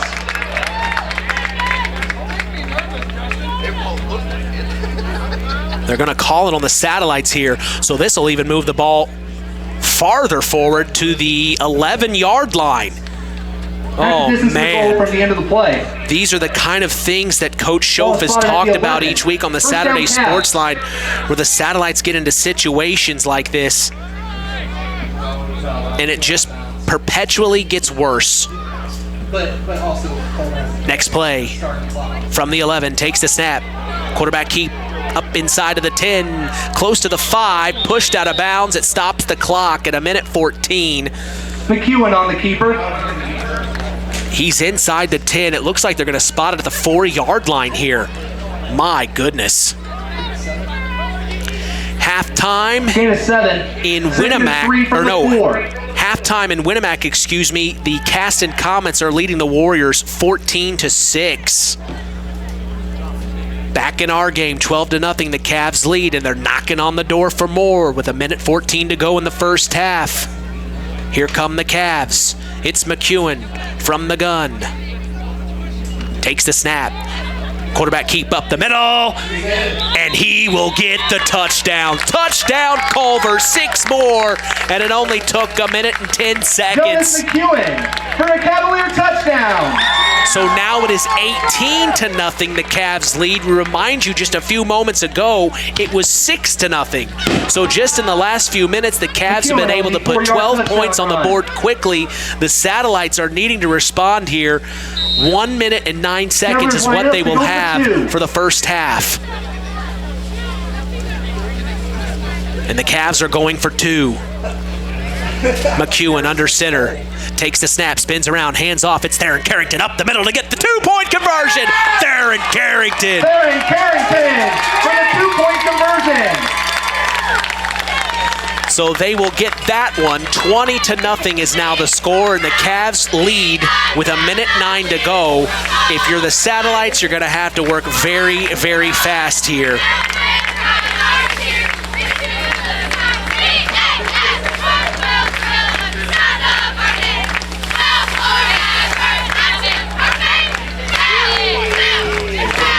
Last update we had from North Judson, Pioneer was leading 14-0 going into the second. We're awaiting our next report from Chris McGowan, who is roaming the sidelines there in North Judson. So stay tuned, folks. We've got you covered here on WKVI. Don't worry. 20-0 in our game. We also invite you to flip over to 98.3 FM with Rusty Dixon and Joe McKee, as they are also in Culver as the Academy is hosting John Glenn. Both teams came into this game tonight at 2-6. If you're just now joining us, should be a good matchup there as well. But right now here in Culver, at Culver Community, I should say, it's all Cavs, 20-0 here on Senior Night and Breast Cancer Awareness Night. Caleb McEwen. Cavs also wearing pink. McEwen brothers, several other players wearing pink socks, pink gloves. My mother, a survivor of breast cancer, several times actually. A lot of us know many people who have had to go through something so terrible as that. As here's another onside kick. It goes too far. This time the Satellites will bounce on it at the 30, and that's where they will have it in their own territory. That's Dylan Shively on the near sideline, and now here we go. Let's see what head coach Buzz Schoaf and company can do with the last 1:04 of this first half. Ball spotted at the Satellite. We know they can throw. Rondo comes in today just under 1,000 yards passing through the air this season. I don't think there's another quarterback in our area that has thrown that many yards because all of our teams run the ball. So here we go. Rondo from shotgun, twins to the right, takes the snap, rolls out of the pocket. Now inside the pocket, throws, has his man. Oh! It was incomplete, but then a Satellite was behind him and picks it up. It's number 21, Jackson Arnett. It was intended for Landon Clifford. Skips past his hands as he takes a big-time hit from the Cavs. It bounces in the air, and who is there to save it? The freshman, Jackson Arnett. It's a first down for the Satellites. Under a minute to go, 54.2 seconds exactly here in the first half. And now the Satellites will burn the first of 3 here in this first half. Wow. You put a couple of plays like that together, who knows what could happen for the Satellites. As L&D Farms is a proud sponsor of local high school sports, they are no stranger to hard work and dedication. They recognize the structure and discipline that goes into playing sports and being part of a team. L&D Farms wishes all local teams good luck this season. Last night, the Knox Redskins, of course, faced off against Bowman Academy. You may be wondering why on Thursday night. Well, we talked with head coach Russ Radke last Saturday on the Saturday Sports Line. Bowman Academy does not have their own football field. They have to use East Chicago's football field. So that is why they scheduled it for Thursday. And as Coach Radke said, he was given a choice between Thursday or Saturday. He said, I'll take Thursday so I can get an extra day to prepare for that first round sectional, which of course the Redskins will be taking on Jimtown. But now we have an opportunity to catch up with Chris McGowan in North Judson. Chris, what do you have? Thanks, Mitch. With a minute 22 left in the first half, a lot going on. North Judson puts it in the end zone. Logan Pratke on a 4-yard run cuts the Pioneer lead to 21-6. Ensuing kickoff, Pioneer takes it 80 yards. So with a minute 22 left in the first half, Pioneer 28, North Judson 6. So the Jays are able to get points on the board, but 28-6 now is the score, as the Pioneer Panthers are really taking it to the Jays right now. But Logan Pratke is able to get it into the end zone. Tough situation for our Jays, tough situation for the Satellites. Good position for the Cavs here in this one. Back in action out of the timeout. It's Rondo from the gun. Takes the snap, rolls out of the pocket. Here come the Cavs. They're all after him. He gets rid of it to the far sideline. He has his man, and he goes out of bounds at the 47. That is Landon Clifford, who he originally tried to throw on that last throw play. This time it's complete. He goes out of bounds, stopping the clock at 47.5 seconds. They'll spot it at the 48. Close to the 48 here. Satellites going right in your mind's eye. Quickly lining up to go. 2nd and 6. 4 yards gained on that reception. He's got trips to the right from the gun. Rondo takes the snap, throws immediately. This is number 21. That's Jackson Arnett. Takes the hit out of bounds at the 49. It may be a yard gained on the play. He's slow to get up. Kayla McEwen read it well and gets him out of bounds. Stop it. Timeout for the Satellites. It'll stop the clock at 30.1 seconds. That's their second of 3. They have 1 left here. So they will have to talk things over. But back to what Chris was saying there in North Judson, tough situation for the Jays. 28-6, Pioneer is leading. That is for the Hoosier North Athletic Conference Championship. Both teams in our game right here in Culver are in the Hoosier North Athletic Conference. And Pioneer right now is making their case as the champions for that conference this season. We'll see what shakes out. You never know what could happen, but you heard it in Chris's voice. I think he's a little shocked.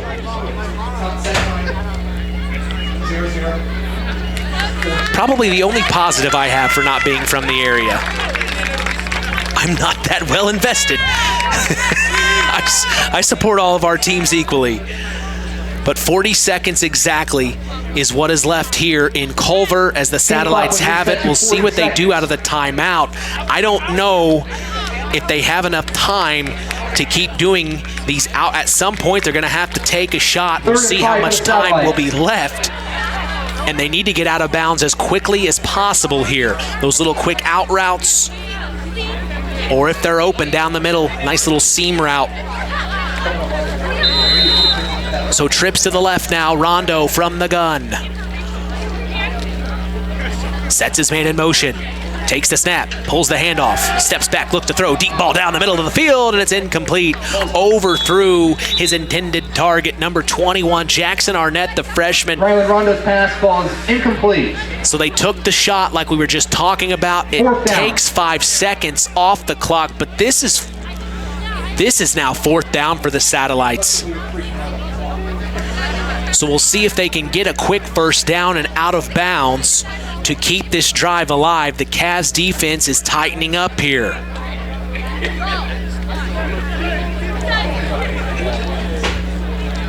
Big play here. Trips to the left from the gun. Rondo takes the snap, fires. He overthrew him. And that will be a turnover on downs with 31.2 seconds. Rondo thought he had somebody, but he overthrew it.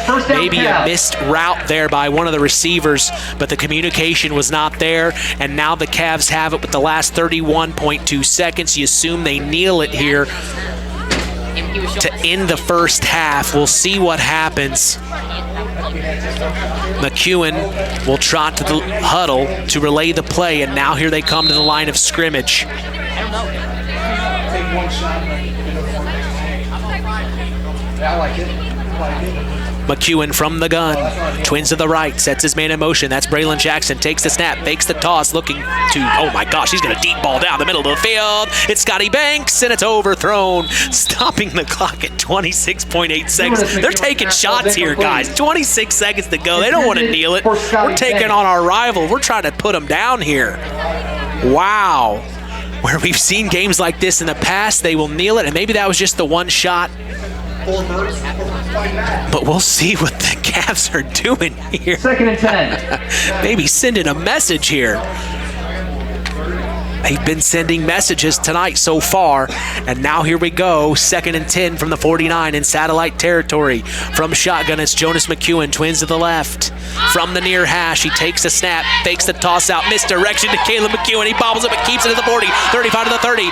Big hit at the 28, out of bounds, stops the clock at 19 seconds. The Cavs are trying to put more points on the board here.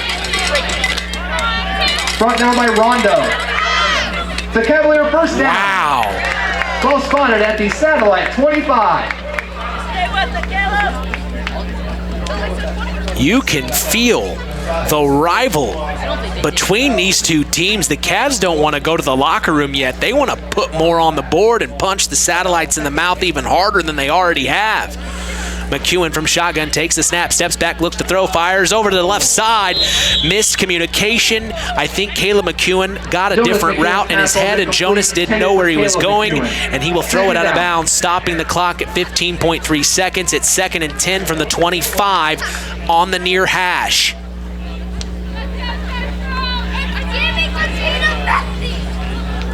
We'll break this first half down. We'll also catch up with Chris McGowan in North Judson to see what's going on with the Jays tonight, because Pioneer is in control. From the gun, McEwen takes the snap, steps back, looks to throw, fires over to the left side. It was in the hands of McEwen, but a high throw, and then falling on McEwen was Dylan Shively. Caleb will get up under his own power, a little shaken. Pass is incomplete, intended for Caleb. But now it's 3rd and 10 from the 25.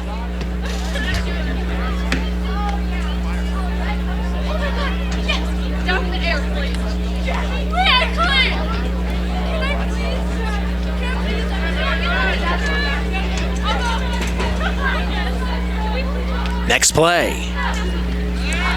From the gun, takes the snap, steps back, look to throw, deep ball down the middle of the field to the end zone, and it's incomplete. His intended target was Braylon Jackson. It'll stop the clock at 5.9 seconds on 4th and 10. They didn't kneel it at all. These final 30 seconds, the Cavs were taking shots here, sending a message to their rival, the Satellites. You're not going to come in here on senior night. We're not going to make it easy on you. Tonight means business, and the Cavs have had a tough season as well, so you know they want to end the regular season on a high note before going to the first round of sectionals next week. Next play. Tries the hard count, doesn't work. The Cavs will burn another timeout. Culver, their 3rd and final of the half. Well, back to what we were talking about with Knox. Since they played yesterday, Coach Radke gets an extra day to prepare for Jimtown next week for the first round of sectionals. But out of that game, Miles McLaughlin had 11 carries for over 244, I think 245 yards on 11 carries last night. That eclipsed 10,000 career rushing yards for Miles McLaughlin. Of course, he was our very first Tyler Roth WKVI Athlete of the Week this year. He is a 4-time Tyler Roth WKVI Athlete of the Week, which I need to get with Harold Welter and see how rare that is. From my experience here, it is very rare to get it multiple years in a row, so I'll have to get with Harold on that later. But Miles McLaughlin, now a 4-time Tyler Roth WKVI Athlete of the Week. We've known him since his freshman year. We knew in that Week 1 game, his freshman year against Winamac, he was going to be something special where he scored his first touchdown.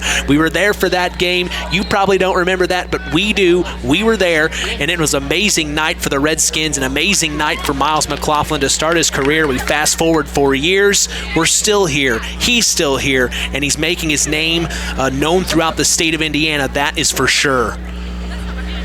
So out of the timeout, last 5.9 seconds, it's 4th and 10 for the Cavs. McEwen takes the snap from shotgun, steps back, looks to throw. It is oh my gosh, he's got Caleb McEwen in the end zone! Touchdown Cavs!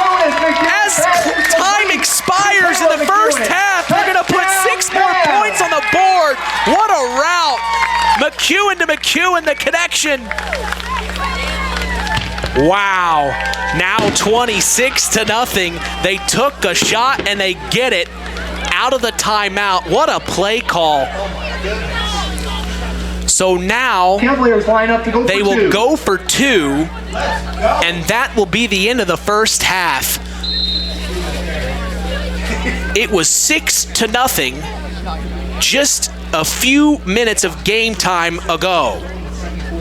The Cavs have put 20 points, and here is McEwen throwing off his back foot to Braylon Jackson in the back of the end zone, and it's no good. But that will be the end of the first half. 26-0. The Culver Cavaliers will lead their rival, the South Central Satellites. Tough first half for the Satellites. We'll see what they will be able to do in the second half.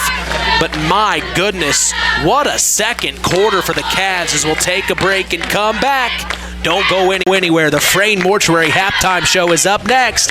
You're listening to Kankakee Valley Broadcasting's WKVI. At First Farmers Bank and Trust, agriculture has been a cornerstone of our business for more than 135 years. Our personal relationships within the ag community run deep for multiple generations. If you're looking for a financial partner that knows, understands, and supports agriculture, I'd love to hear from you. I'm Isaac Blue, Ag Banker at First Farmers. Come into our Knox, North Judson, or Culver branches, or visit us online at ffbt.com when you're ready to talk about growing your operation. First Farmers Bank and Trust, member FDIC, equal opportunity lender. Farm Fertilizers and Seeds is proud to be our area's newest sales representatives for Pioneer Hybrid Seed. This is Andy Awald. Pioneer offers top-of-the-line genetics, a complete portfolio including alfalfa and wheat seed, and cutting-edge seed traits and technologies. Combined with exceptional financing options, Pioneer provides the total package, one that we are proud to be able to offer our customers. If you are currently working with a Pioneer sales representative, you have made a good choice. If you aren't, let Farm Fertilizers and Seeds show you how Pioneer can work on your farm. Call us today at 867-2441 to answer any of your questions. There's a trend happening around the educational world. More and more high school graduates are attending smaller community colleges to start their educational journey. At Marian University's Ancilla College, we welcome students from all walks of life. The opportunities at Marian University are endless, from living on campus to being a collegiate student athlete. From day one, your professors will help you create a plan for a success at Marian and beyond. Find out more about Marian University's Ancilla College through our website at marian.edu/Ancilla today. The field is going.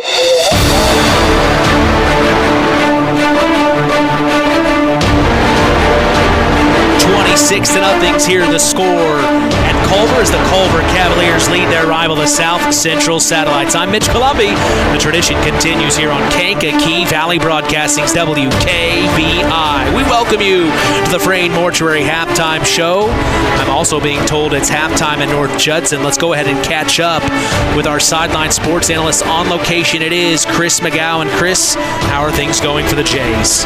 Oh, not very good. Down 28-6 at halftime. 2 turnovers led to 14 Pioneer points. Another 7 points on a kickoff return, and then the first drive of the game, North Judson defensively comes out, gets a stop on 3rd down, 3rd and 5. Pioneer goes to punt. So the very first possession of the game, and North Judson inexplicably runs into the kicker, gives Pioneer a first down, and so that continues to drive, and they take the opening drive to the house. So right now, special teams and turnovers are killing North Judson. Man, Chris, it's got to be pretty tough to watch right now. It sounds like Pioneer just came out ready to punch the Jays in the mouth. They did. Right now, Pioneer doing a very good job in the trenches. Their defensive front four dominating North Judson's offensive line right now. So, again, North Judson does get the ball to start the second half. So, put a score on the board, get a 2-point conversion. You cut the lead in half. You made it a 2-possession game. You give yourself a chance. But North Judson's going to have to come out and find success here on this opening possession of the second half and find pay dirt. We look around our other area teams, Chris. The Caston Comets are leading Winamac right now with 4:20 to go in the third, 21-6. That was a few moments ago. So the Winamac Warriors having a tough night against Caston right now. Wow, that really surprises me. I thought Winamac would be able to handle Caston. We are still awaiting a score update from West Central as they are hosting North White. We talked about it in the Coca-Cola pregame show, but I wanted to bring it up again. The Knox Redskins, of course, played last night due to Bowman Academy having to use East Chicago's football field, but the Redskins took care of Bowman Academy 64-0. The second undefeated season in Knox football history. At the same time, Miles McLaughlin eclipses 10,000 career rushing yards. He's chasing Charlie Spiegel. What looked like a couple of weeks ago seemed improbable is now looking very, very possible for Miles McLaughlin, Chris. Yeah, he's just a little over 700 yards shy of tying that record. So, if Knox continues and he continues his pace, it could be just 2 or 3 games, and Miles could be the all-time leading rusher in state history, which is something that's truly unbelievable. And we talked about the Knox Redskins off the air, Chris. They drew Jimtown, which they took care of Jimtown in week 7, 56-13. I know we will be taking care of the 2 area teams that we have facing off against next week in the Blue Jays and Satellites, where the Jays really took care of business against the Satellites. But Miles could have another big game at Jimtown next week. I know predictions are hard to come by this early, but when you take care of a team like that earlier on in the regular season, do you feel like you have the upper hand? Well, as dominating as that performance was by Knox, I would think that you would feel like you'd have the upper hand. But again, Jimtown is a prideful program, a program that's won several state championships. So anytime you go to Balgo Township up there by Elkhart, you better be ready to play. So again, the Jimmies will be ready to play next Friday. We just got a score update in. The West Central Trojans hosting North White. They are leading North White 38-0 with 3:23 to go in the third, Chris. So it sounds like things in Francisville are playing out the way you had thought. Yeah, that's going to a running clock, so that game will be over here shortly. But yeah, I figured West Central would take care of business tonight. North White struggling on the year. Here in our game at Culver, the Cavs lead the Satellites 26-0. The story is the second quarter, the last, 5.5, 6 minutes of the second quarter, where the Cavs put 20 points on the board. It was 6-0 up to that point. The Satellites defense was holding strong, but here's an interesting thing, Chris. The Cavs did not want the Satellites to get the ball back, leading 12-0 at the time. They do an onside kick with 2 minutes and 30 seconds to go in the first half. They recover that onside kick. They decide to go ahead and try to score. They do score. The Satellites then have the ball. They fumble it. It's picked up by the Cavs, and instead of kneeling it with the last 30 seconds to go, Chris, they send a message, throw one deep to the house. It's the McEwen connection, and that's how they lead 26-0. So just the last few moments of the first half, Chris, the Cavs put their foot down. They want to end Week 9 in a win against their rival. Wow, that's 6-0 just like that to go to 26-0 in just a matter of moments. I thought the game was going to be close there for about a half, and I figured Culver would pull away. But right before halftime again, all it takes, and we've heard Coach Schoaf talk about it on the Saturday show, that all it takes is just a few minutes. Yep. And they go from being in a tight ball game to being down by 2 or 3 scores. So now back in North Judson, if you are head coach Brett Lambert, what are you saying to the guys to get them rallied and fired up here? Because they're going to have a heck of a second half if they're going to stay in this game, it looks like. Well, you got to cut down on the mental mistakes. Right now, everything's been mental. It's the running into a punter when the coaches on the sidelines are screaming safe, which is punt coverage. We're going to return, make sure the ball's kicked. We're not going after it, but you end up running into the punter. The kickoff, you give up a touchdown on the kickoff return, and then you turn the ball over deep in your own territory twice. So, Pioneer didn't have very far to go on 2 of their scores.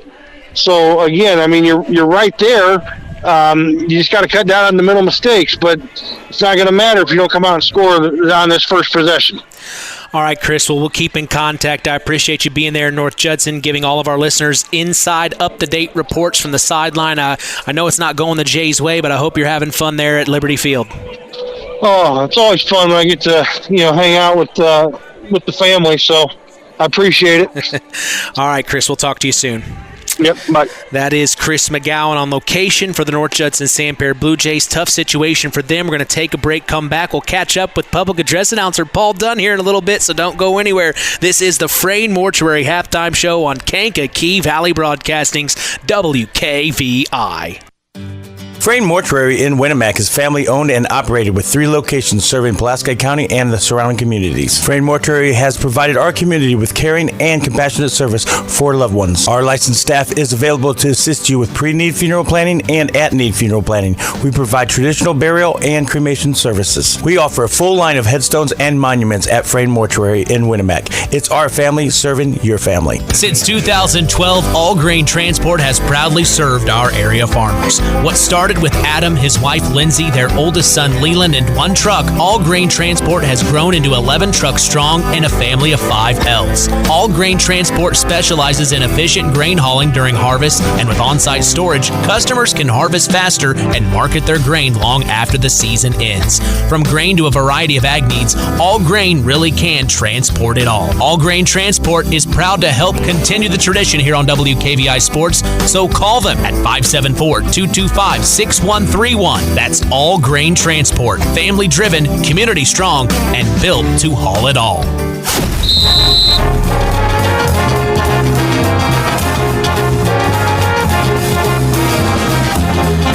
Web Printing and JT Shirt Shack in Winnemac is proud to be part of the broadcast this evening. Web Printing and JT Shirt Shack provides all your printing, screen printing, apparel, and embroidery needs. Call 574-946-3551 and ask for Tina. That's if you want to look cool like the KVB crew. We appreciate them and their support toward helping continue this tradition. Public address announcer Paul Dunn will chat about this first half after this.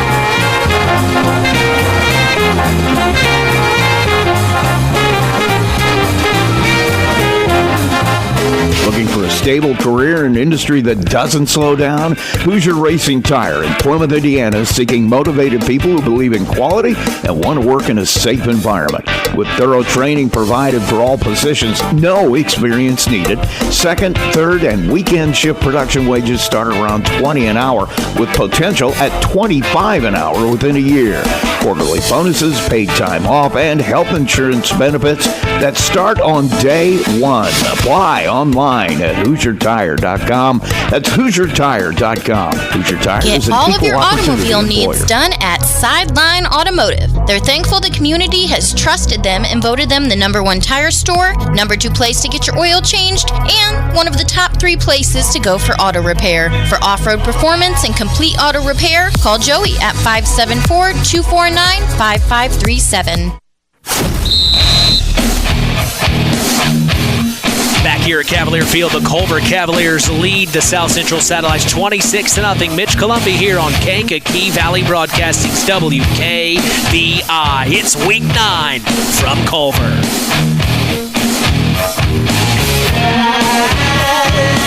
We have an opportunity to catch up with public address announcer Paul Dunn. Well, that first half ended quite favorably for the Cavs, Paul. Yeah, it sure did. That last 6 minutes, it was a big turn of events. I mean, 20 points in the last few minutes there, and I think the Cavs were sending a message on that onside kick. They did not want to allow the Satellites to have 2 minutes and 30 seconds to play with. They end up getting that recovery, and then they get it in the end zone.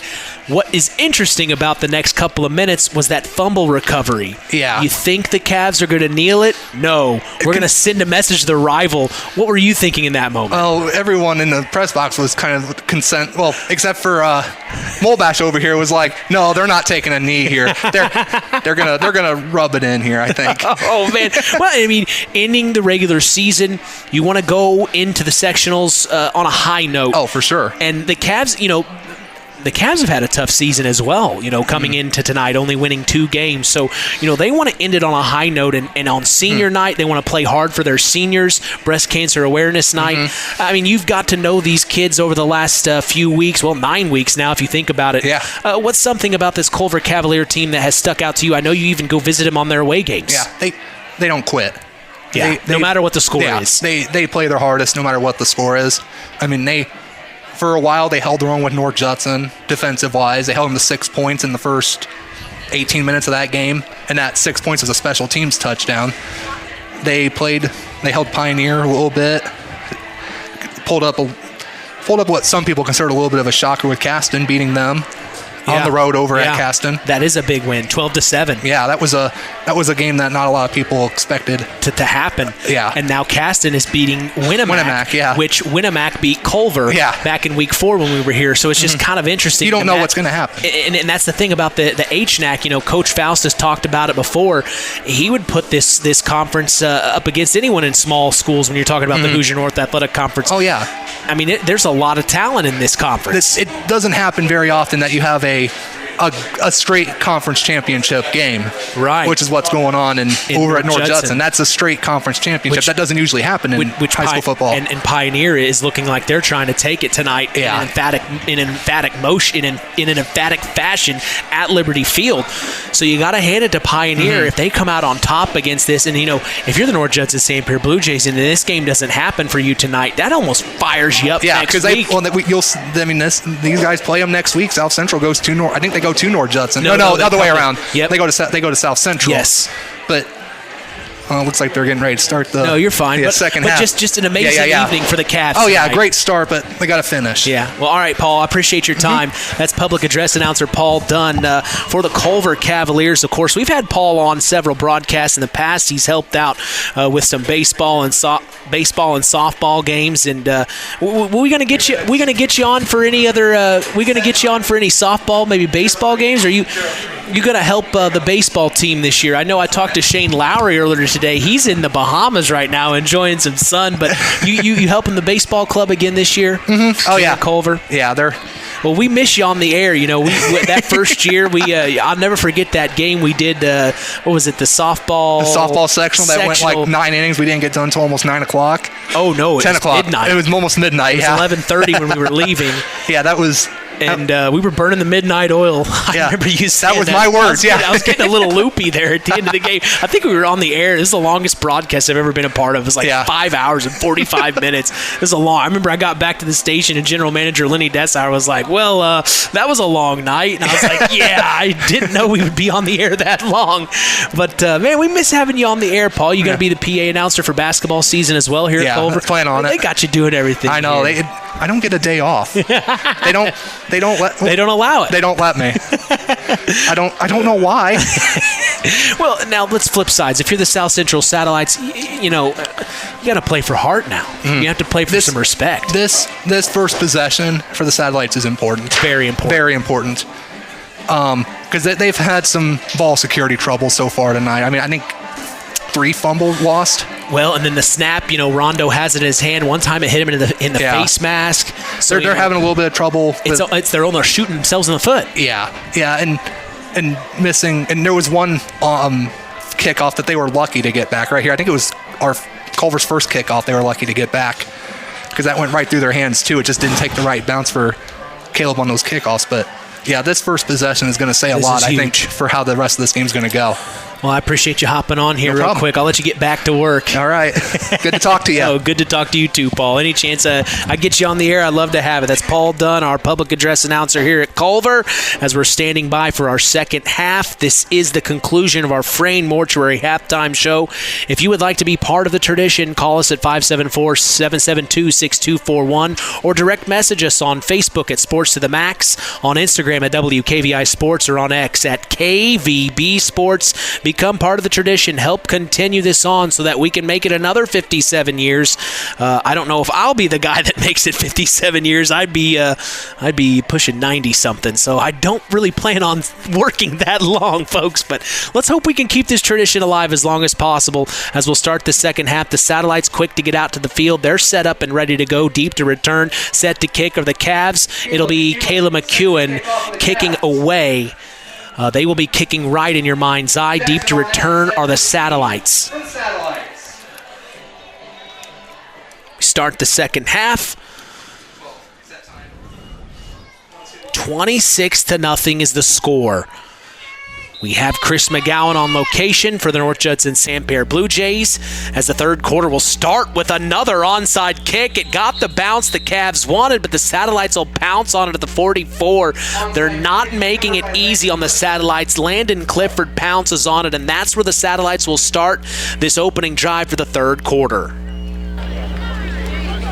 And like Paul Dunn just mentioned a moment ago, this is a huge moment for the Satellites. They have got to get points on the board here. You've got to start the second half off strong. So from the 44, first and 10, the Satellites have it. It's Rylan Rondo from the gun. Takes the snap, keeps it himself, quarterback keep, and he's wrapped up right at the line of scrimmage. That's Theron Carrington, and showing some sportsmanship as well, helping him up off the ground. Theron Carrington for the Cavs.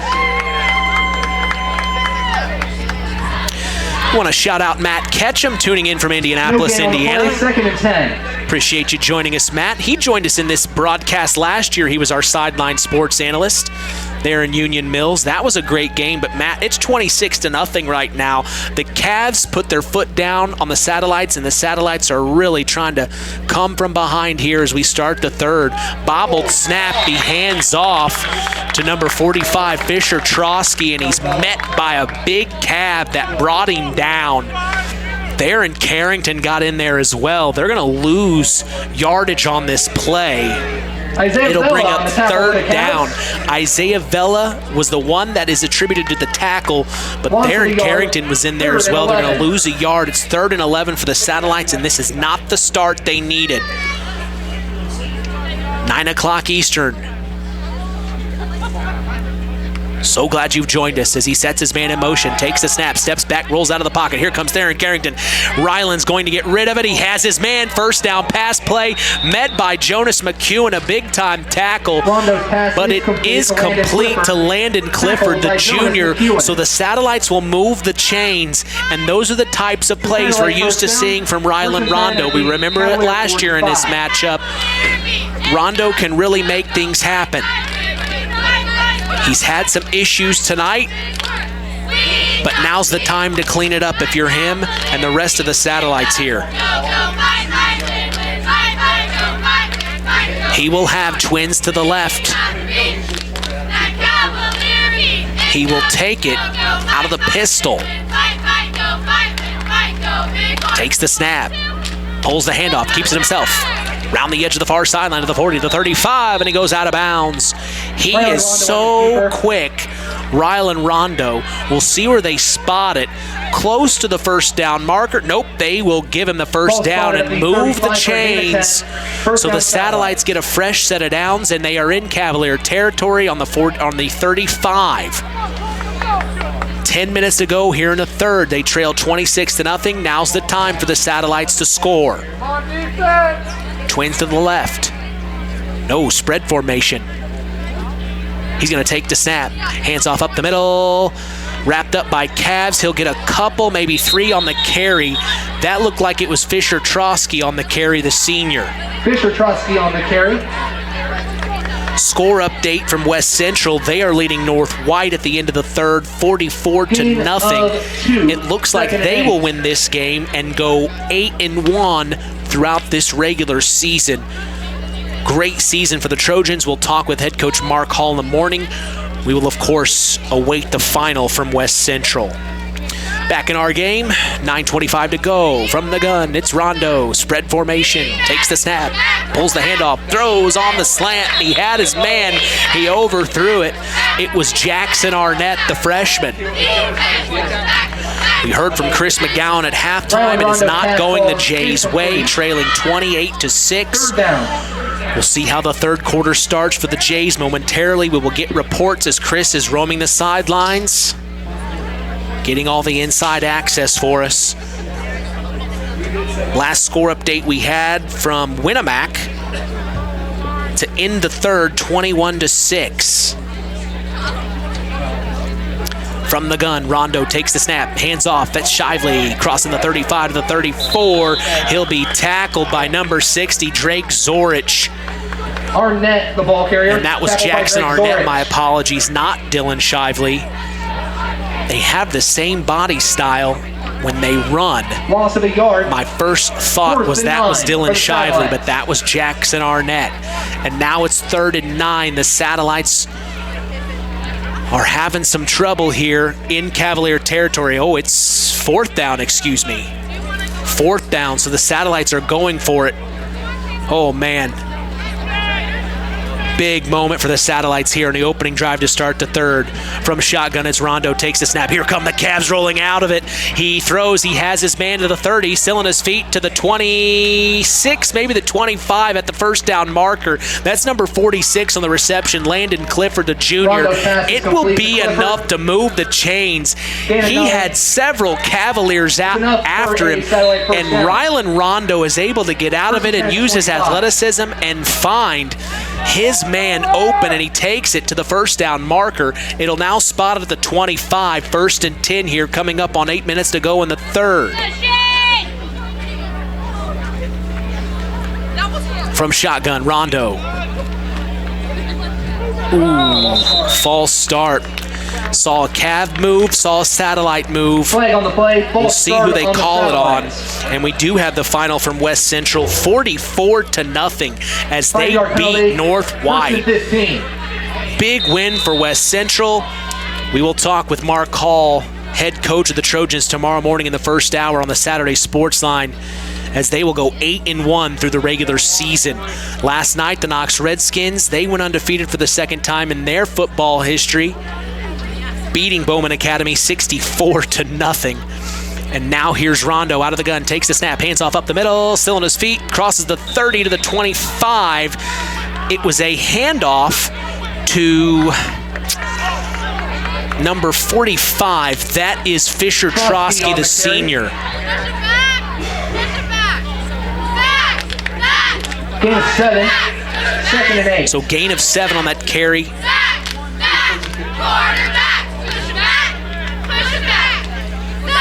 Makes it 2nd down here, and 8 to go from that penalty a moment ago.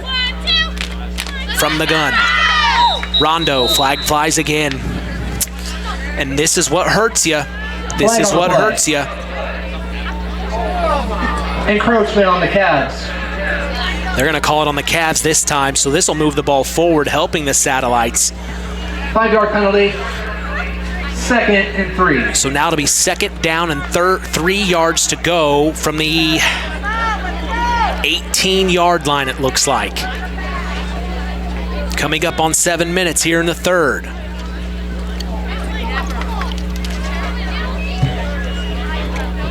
From shotgun, Rondo.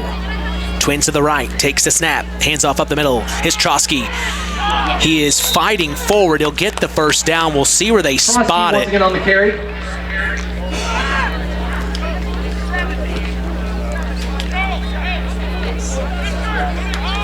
It's a Satellite first down. So they'll move the chains, a fresh set of downs for the Satellites. 1st and 10 on the 13. From the 13 in Cavalier territory, it's 1st and 10.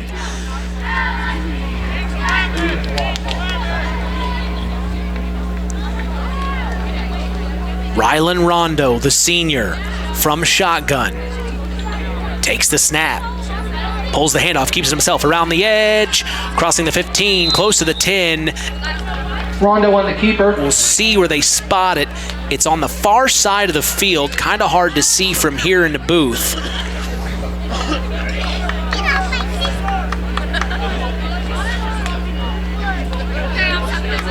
It will be a gain of 7, 2nd and 3. On the 6-yard line, it looks like. So this is a huge moment for the Satellites. If they are going to get points, it needs to be now. Ooh, and Drake Zorich tried to read the snap count from Rylan Rondo, and he runs right through the line of scrimmage. He sold himself on it, and Rylan said, I'm not gonna take the snap now. Go ahead, run right through. Give us that automatic first down here. It'll move the chains. It's 1st and goal on the 3 now.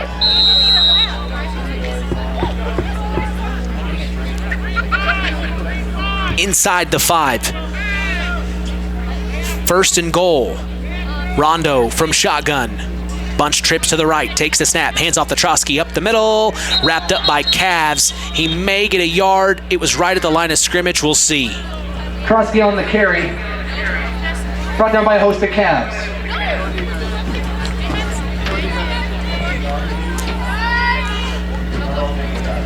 Come on, defense, work. Knock them down, roll around, come on. Gain of a yard, 2nd and goal from the 2. So they're going to say a yard is gained on the 2 now, 2nd and goal. Trips to the left this time. From the far hash, it's Rylan Rondo out of the gun, takes the snap, rolls out of the pocket of the near sideline, looking for someone. He has his man. It's intercepted by Jonas McEwen. Crosses the 10 to the 15 to the 20, 25 to the 30, 40, 50, 40, 30, 25 to the 20, 15, 10, 5. Touchdown Cavs! Pick 6, Jonas McEwen! By Jonas McEwen for a pick 6. Touchdown Cavs! Wow.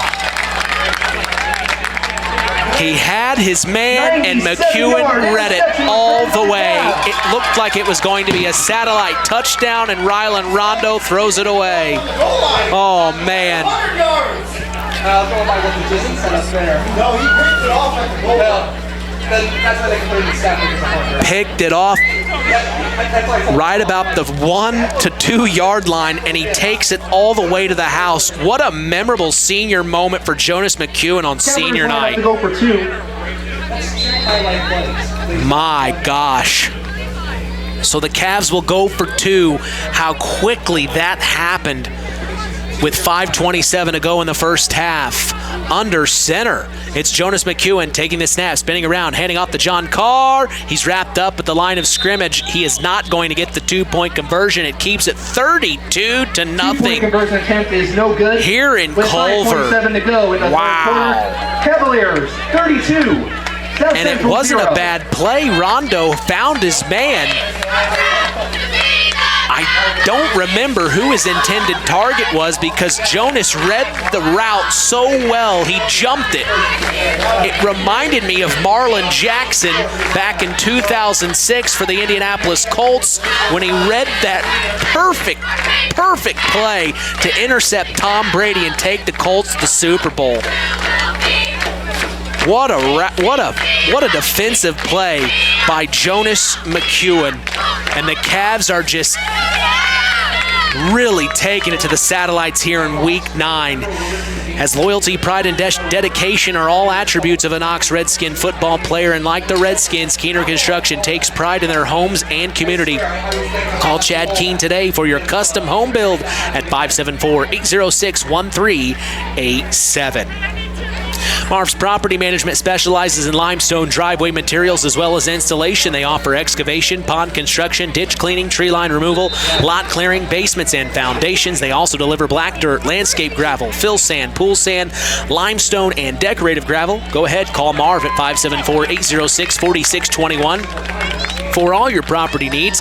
Go ahead and follow them on Facebook under Marv's Property Management and let them know you heard it here first. You'll receive 10% off. They also have senior discounts. That's Marv's Property Management, serving the WKVI listening area. Cavs set to kick to the Satellites. They'll get the ball back quickly. If there's any positive to take away from that, build off the last drive, forget the interception, forget the pick six, and try to get back down into the red zone. Another onside kick. It bounces off the Satellites, and the Cavs will pounce on it. Wow. Just rubbing it in now are the Cavs. That's number 70. On the recovery, Shane Martin, the junior. It bounced, hit the Satellites number 62, Elijah Parker, and he isn't able to get a hand on it. And now the Cavs have it in Satellite territory on the 49. They aren't giving anything to the Satellites right now. They haven't kicked it deep once. I think a message is being sent here by the Culver Cavaliers right now. 1st and 10 from the Satellite 49. Feels like they've been waiting on an opportunity like this for many, many weeks. They want to pounce on it and not let it go. So it'll be on the 49 in Satellite territory. The Cavs have it yet again. That is their second onside kick recovery tonight. My gosh. And the Satellites didn't look like they were ready for it. They should have been by now, as it's a pitch to Braylon Jackson around the edge of the far sideline. Laundry on the field. He gets to the 35. We'll see what it is on.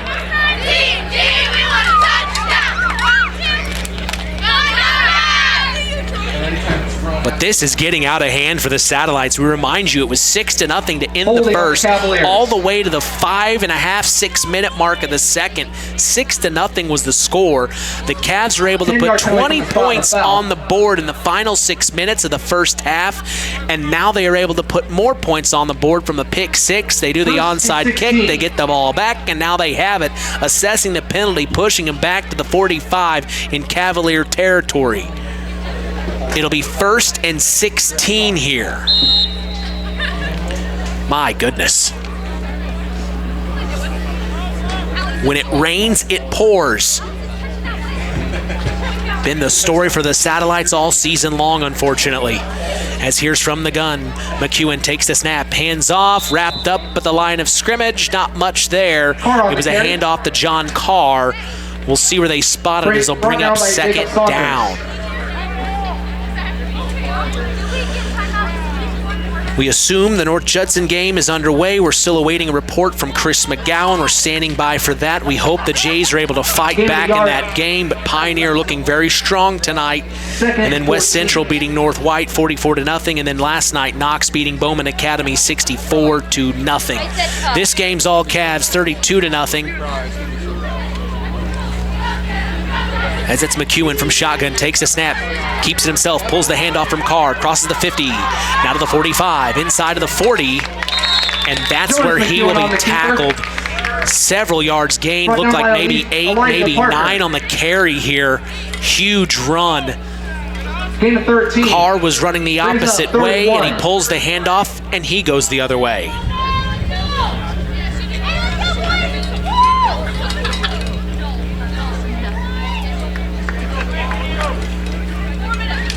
Be hard to come up with our Stark County Co-op play of the game after this one. A lot of good plays so far for the Cavs in this one. He's got twins to the left from the gun. McEwen takes the snap, hands off to John Carr, breaks the first tackle, spins the next one inside to the 34, tackle to the 32, and a good run there by John Carr, growing up in front of our eyes. Brought down by Elijah Parker. Only a sophomore, John Carr is. Ball spotted at the Satellite 32. 1st down, Cavs. It has been several years since the Cavs have had that reliable running game. Of course, we remember Shane Schumann, the all-time rushing leader here at Culver. Now at Purdue, doing quite well from what I hear. Boiler up for him. second action. The Cavs have it. Out of the gun. Hands off to John Carr. Breaks another tackle. It's Shane Schumann's. Oh, man. What a run that Carr was. once again on the carry. Shane Schumann's ghost out on the field here with John Carr. He's showing off now. We remember that my first year here. Schumann just would run over you.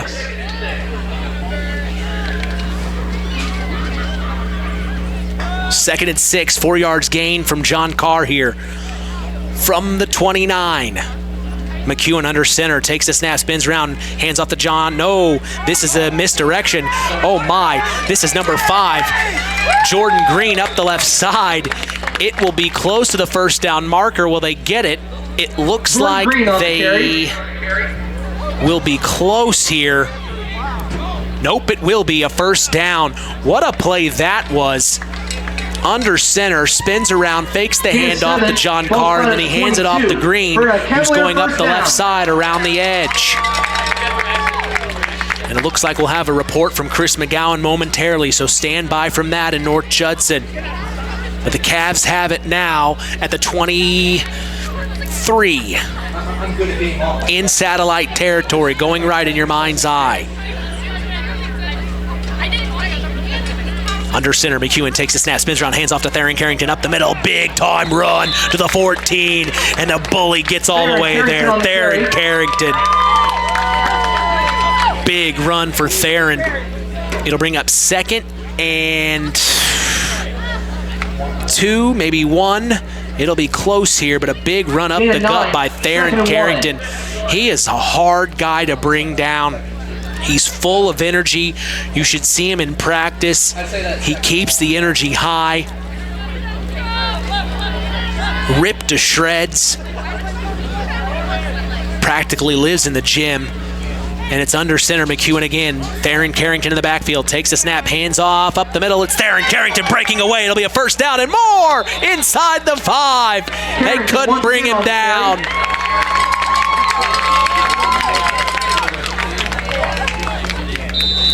Carrington, a senior on senior night, getting his moment here. First and goal from the 4. And it'll be first and goal on the 4-yard line. We'll see what they call again. The last several plays have seen Jonas McEwen under center, which is a very rare occurrence in Cav Nation this season. For Cav Nation this season, I should say. He is going under center. McEwen takes the snap, flag flies. It was a handoff to Carrington, and he was going to take it to the house. Flag on the play. Encroachment on and it'll be satellite. on the satellites, moving the ball forward, an encroachment there. To the goal. First and goal from the 2. So first and goal from the 2. Getting the play call is Jonas McEwen. He trots back to the huddle here.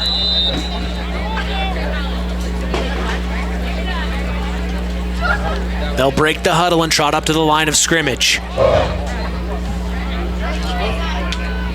Under center, Jonas McEwen.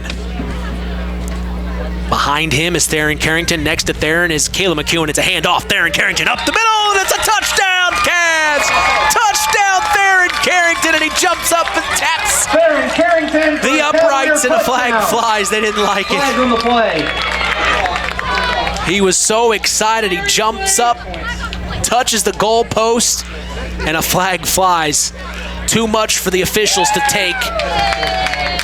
But they do put 6 points on the board with 35.4 seconds to go here in the third quarter. The Cavs look like they will go for 2 here. Unsportsmanlike conduct on the Cavaliers. They will assess that penalty on the kickoff. Not on the 2-point conversion here.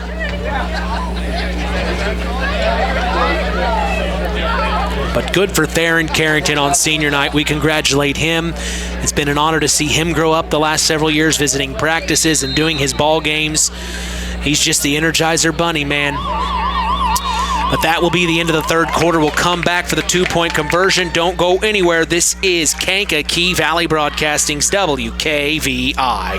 BP gasoline with Invigorate helps clean your engine and can give you more miles per tank. Continuous use may result in the following pleasant side effects: excessive smiling, feeling more relaxed, taking more drives just because, volunteering for carpool twice in a row, and bragging to your friends about how you use our best fuel ever.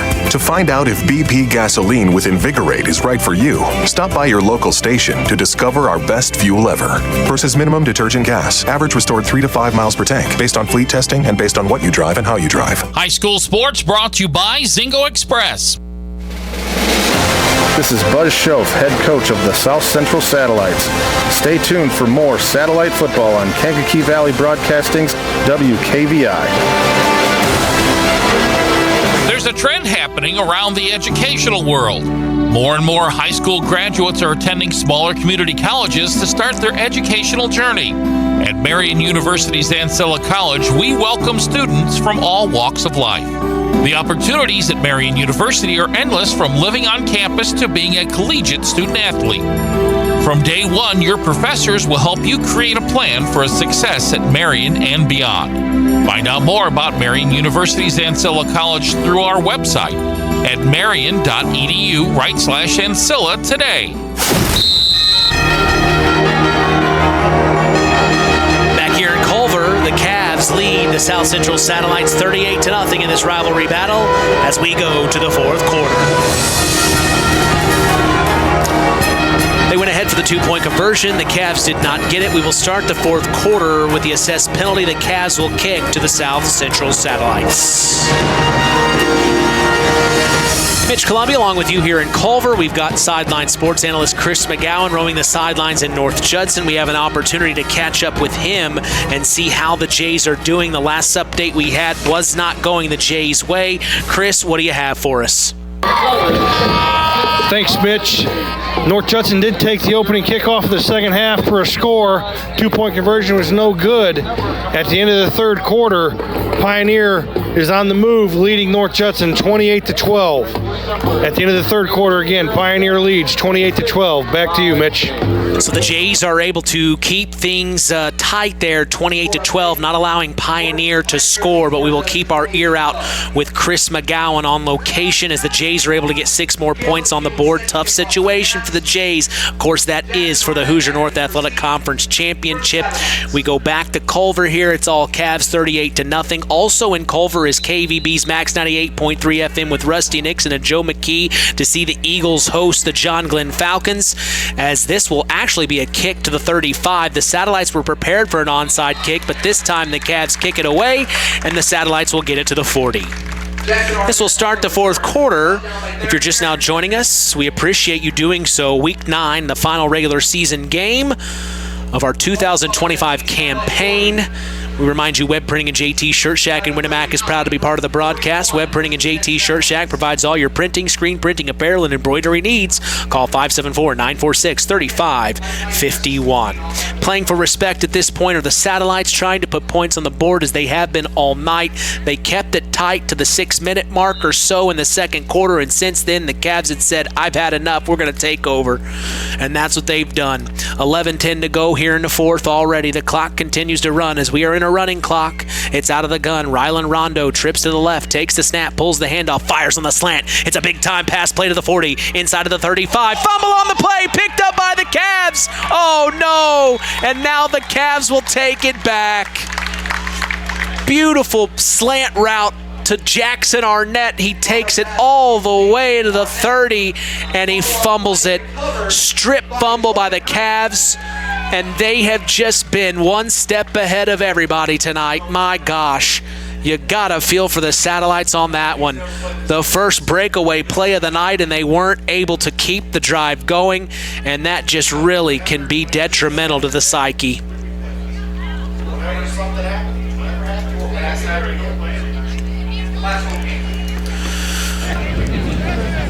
So the Cavs have it again.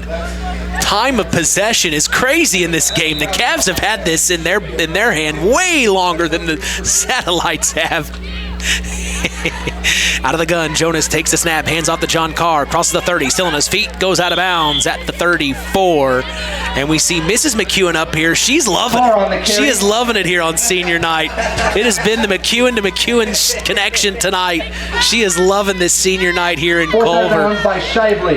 Always good to see her. But the Cavs have just had their way tonight in this matchup. A beautiful night here in Culver. I mean, you think about it, mid-October here, and right now, a little light wind, but 64 degrees. We started the game at 69, but here in mid-October, you can't complain with this kind of weather. As here's a pitch to Braylon Jackson to the far sideline, crosses the 35, cuts up to the 40, to the 45, to the 50, now to the 45, to the 40, and he will be pushed out of bounds right there. Braylon, once he gets his top speed going, he's hard to bring down. He almost broke away, but a satellite pushed him out of bounds to save anything worse from happening.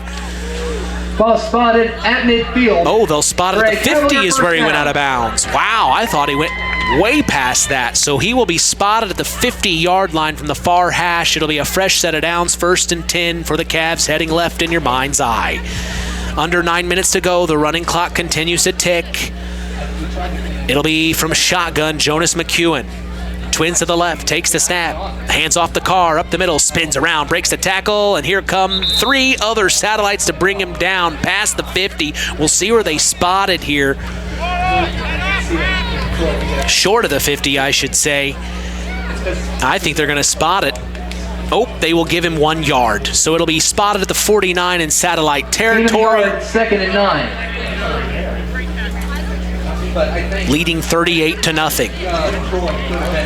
And you can just see the disappointment from the far sideline. The satellites came into this game knowing it was a rivalry, believing that they had an opportunity, and they showed us they did through the first quarter and half the second. As the next play shows Jonas McEwen, deep ball down the far near sideline to Caleb McEwen. It's in the air, and he comes up with the catch at the 10. Flag on the play. McEwen to McEwen again. They may be saying a push-up. Oh, it's a pass interference on the satellite, so another highlight. McEwen to McEwen on senior night, baby. Penalty is declined. 1st down, Cavs. Wow. I mean, you think about all the years they've probably thrown the football back and forth together. And that one was beautiful. Skied high.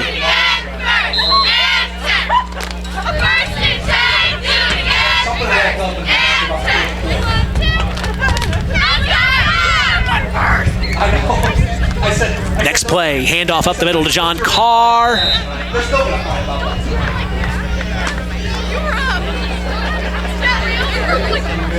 And we'll see where they place this. Gain of a yard, 2nd and 9. So it'll be a yard gained. 2nd and 9 here. What a play. Skied high and caught it. You hope the photographer on the near sideline got that shot. He was stretched out, Caleb was, to bring that in. And the next play is a handoff.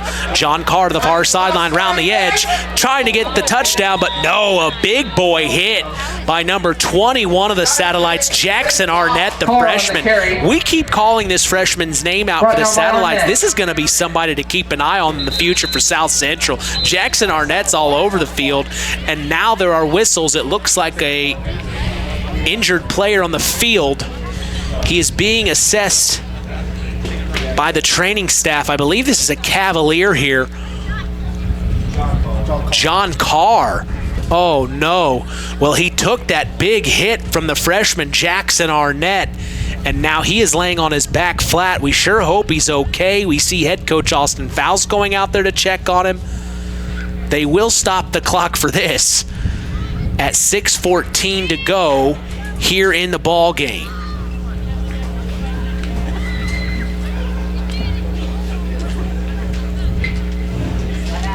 It looks like they will help him up. He will walk off under his own power. So that is a good sign for John Carr, who's had quite the night as well. I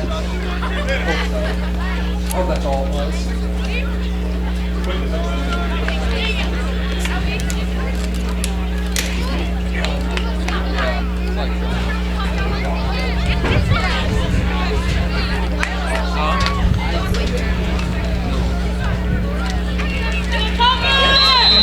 and 1.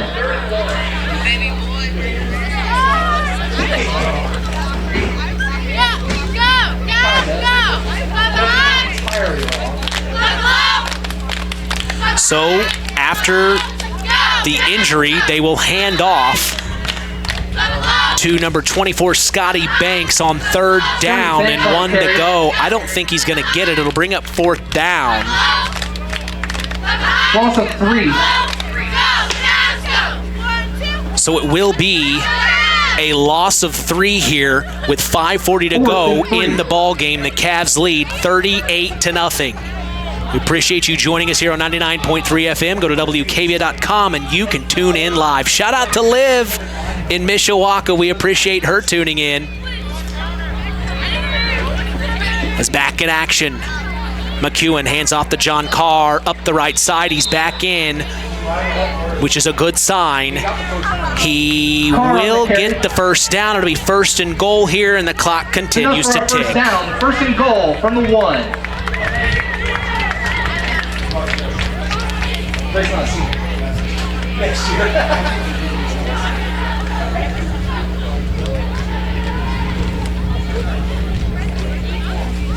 He's in your brain.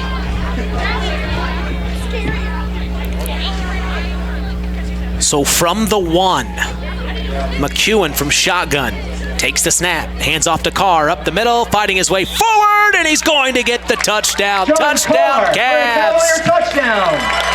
44-0's the score.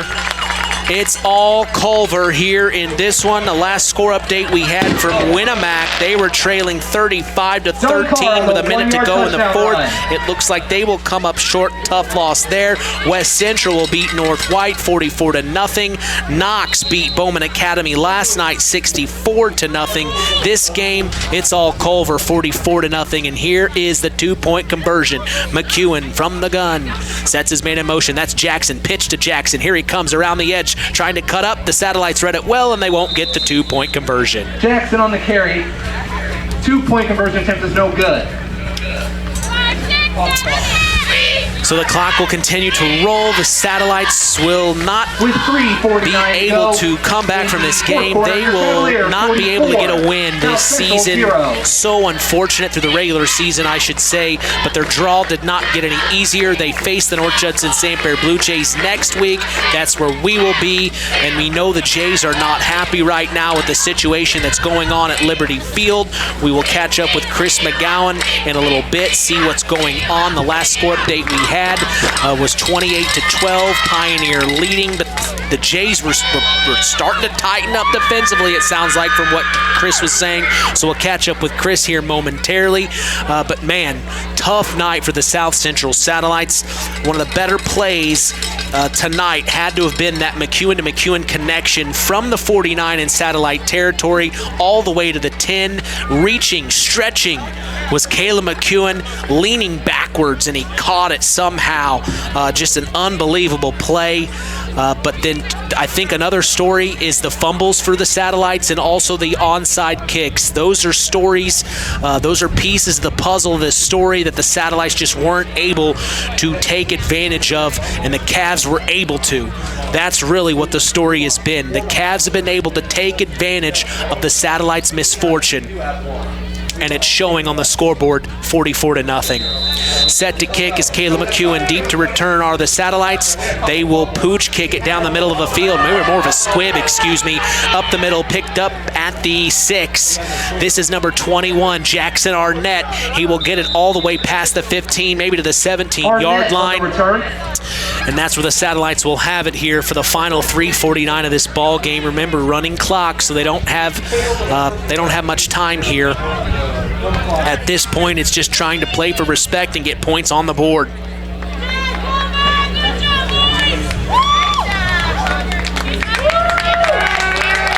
You hear Cav Nation standing up for their seniors on senior night. Fresh legs on the field for the Cavs defensively. Wholesale changes, and it's Rylan Rondo from shotgun. Trips to the left, takes the snap, pulls the handoff, quarterback Keat. And he gets tripped up by a Cavalier who brought him down, number 20. 2 for the Cavs. That is Rondo on the Andrew. carry, brought down by Andrew Summey. Andrew Summey, the freshman there.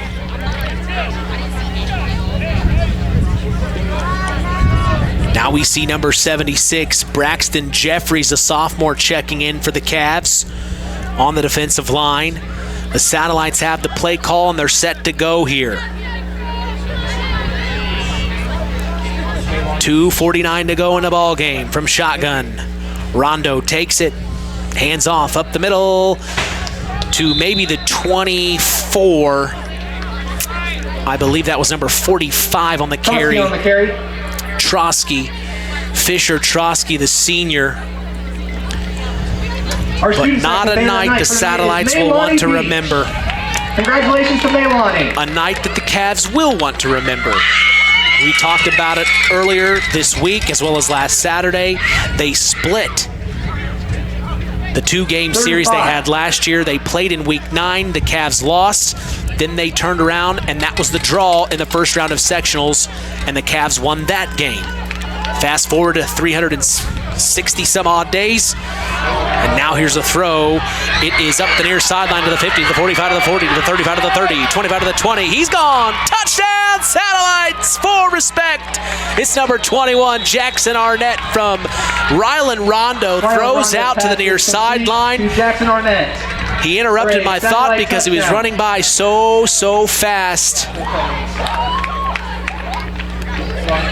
But you fast forward a year later, and the Cavs are able to really take it to the Satellites. So now it's 44-6 with 90 seconds to go. The Satellites, who have a kicker, we've talked about it, quite the leg. It's Miguel Costa, and he is the foreign exchange student that I was telling you I saw at practice kicking 50-yard field goals. Not all of them are good, but they went far enough. So he's got the leg. It'll be a 15-yarder. Snap, hold by Rondo, kick by Costa, and it's good. And he gets to show off the leg here in week 9. With 57.4 seconds. That's how quick the Satellites can put points on the board if they break away. We talked about it earlier, and they did. As L&D Farms is a proud sponsor of local high school sports, they are no stranger to hard work and dedication. They recognize the structure and discipline that goes into playing sports and being part of a team. L&D Farms wishes all local teams good luck this season. Shout out to Larry Center. Looking forward to talk with him here shortly in the next few weeks. And basketball is starting here at the beginning of November. Kind of hard to believe. You're less than a month away. 2.5 weeks. Wow.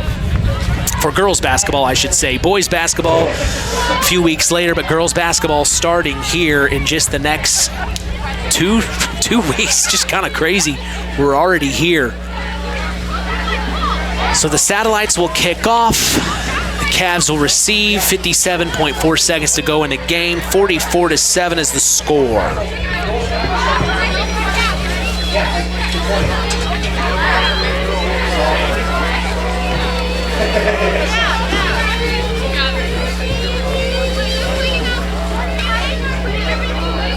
Miguel Costa set to kick off with the Satellites.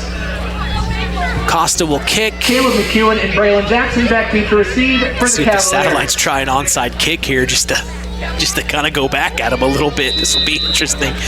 I mean, if you were the Satellites, you'd think about it. It'll be a pooch kick to the 37 and bouncing on it to Scotty Banks. So that's where the Cavs will have it. Yeah. And you can just bet they will line up for victory formation here with that running clock. We will have our Stark County Co-op play of the game as well as our Ashley Derrickson 5-star player of the game in the Collins Insurance post-game show. We'll catch up with Chris McGowan on location for the North Judson Sandfair Blue Jays and see how they are doing. But here in this one, it's all Cavs as that clock continues to tick. And it'll all be over here in just a moment.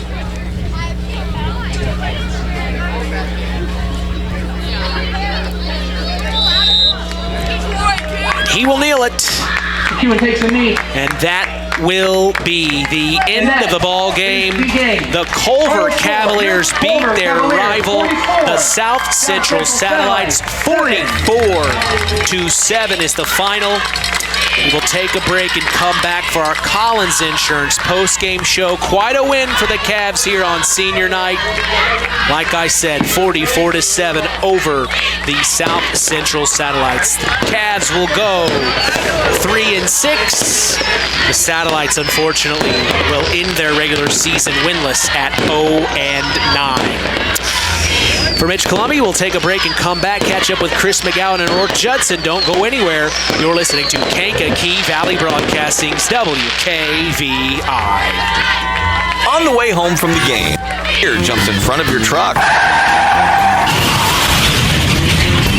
And now you've got to get that truck repaired. Make it easy on yourself. Take it to Mark's Body Shop. Mark's has done expert auto body service since 1998 and will work with you and your insurance provider for collision repair, custom body paint, and insurance work. And all work guaranteed by owner Mark Schell. Mark's Body Shop, proud to support high school sports. 772-7003. Looking for a stable career in an industry that doesn't slow down? Hoosier Racing Tire in Plymouth, Indiana is seeking motivated people who believe in quality and want to work in a safe environment. With thorough training provided for all positions, no experience needed. Second, third, and weekend shift production wages start around $20 an hour, with potential at $25 an hour within a year. Quarterly bonuses, paid time off, and health insurance benefits that start on day one. Apply online at HoosierTire.com. That's HoosierTire.com. Hoosier Tire is an equal opportunity employer. It takes smart planning by a skilled expert to get you just the right heating, cooling, and energy-efficient system for your home. McGrath Refrigeration can install an affordable Armstrong air system that will cut your energy costs while enhancing your comfort.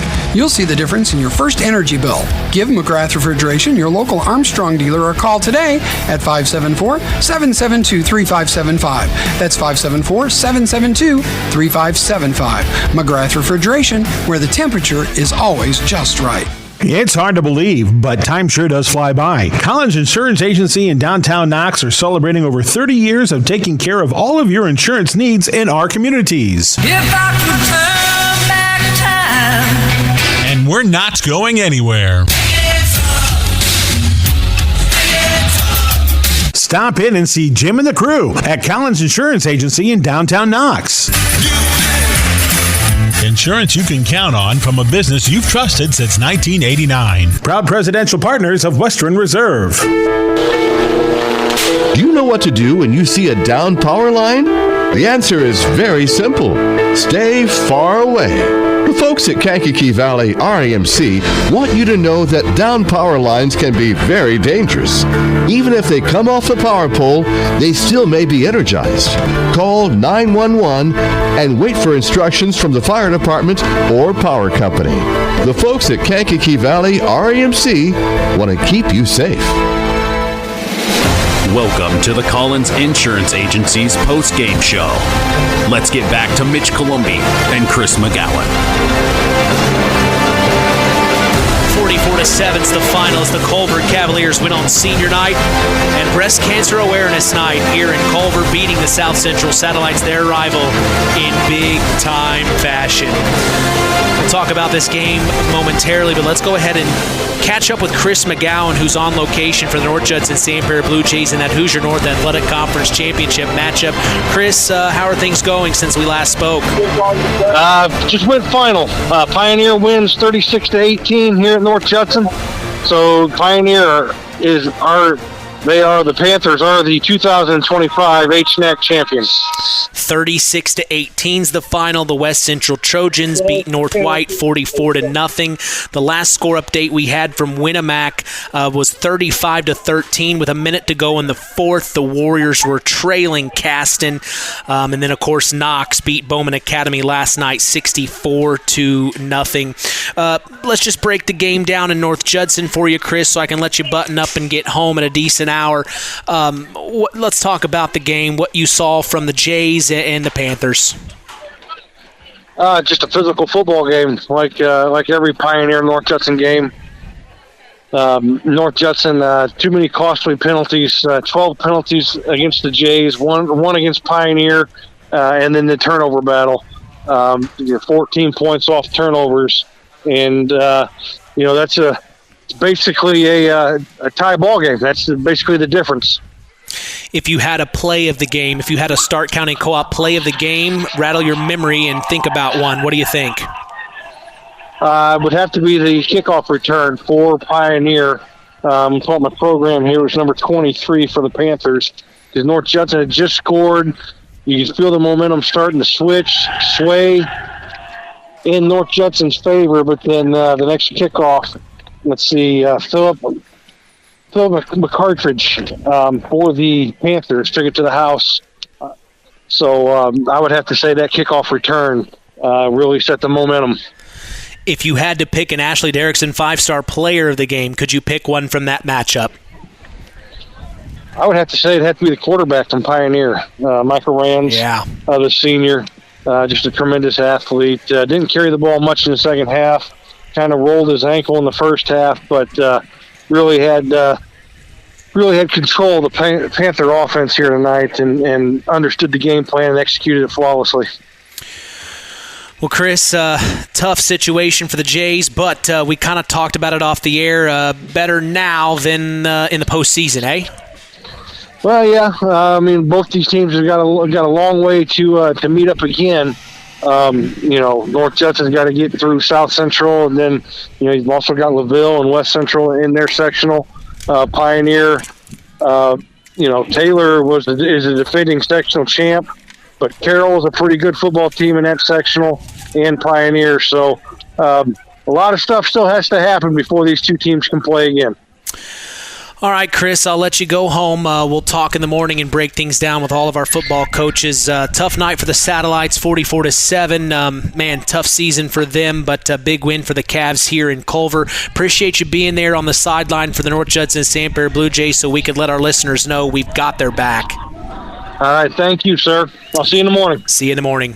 That is Chris McGowan, our sideline sports analyst, roaming the sidelines for the North Judson Santerre Blue Jays. They unfortunately fall to Pioneer. 36-18 is the final. We mentioned the West Central Trojans beating North White 44-0. Knox beat Bowman Academy, going undefeated for their second time in Knox football history, 64-0 last night. Miles McLaughlin eclipses 10,000 career rushing yards. He is knocking on the door of Charlie Spiegel. If you're listening, Char, he's coming, baby. But a big win for the Knox Redskins, 64-0. The Winamac Warriors still awaiting the final, but the last score update we had was 35-13. They were trailing Caston. We will go ahead and take a break and come back for our Stark County Co-op play of the game. Really just breaking this game down quickly as possible for the South Central Satellites. They just kind of shot themselves in the foot. A couple of snaps. Rondo had a hand on it, bounces off his face mask at one point. One time he tries the hand off it, they drop it. The Cavs are able to pounce on it, and then the Cavs onside kicking. I mean, that's the story right there. They onside kicked for most of the night. They were able to recover 2 of those onside kicks, and if you think about it, that is huge, where the Cavs were able to go down and score.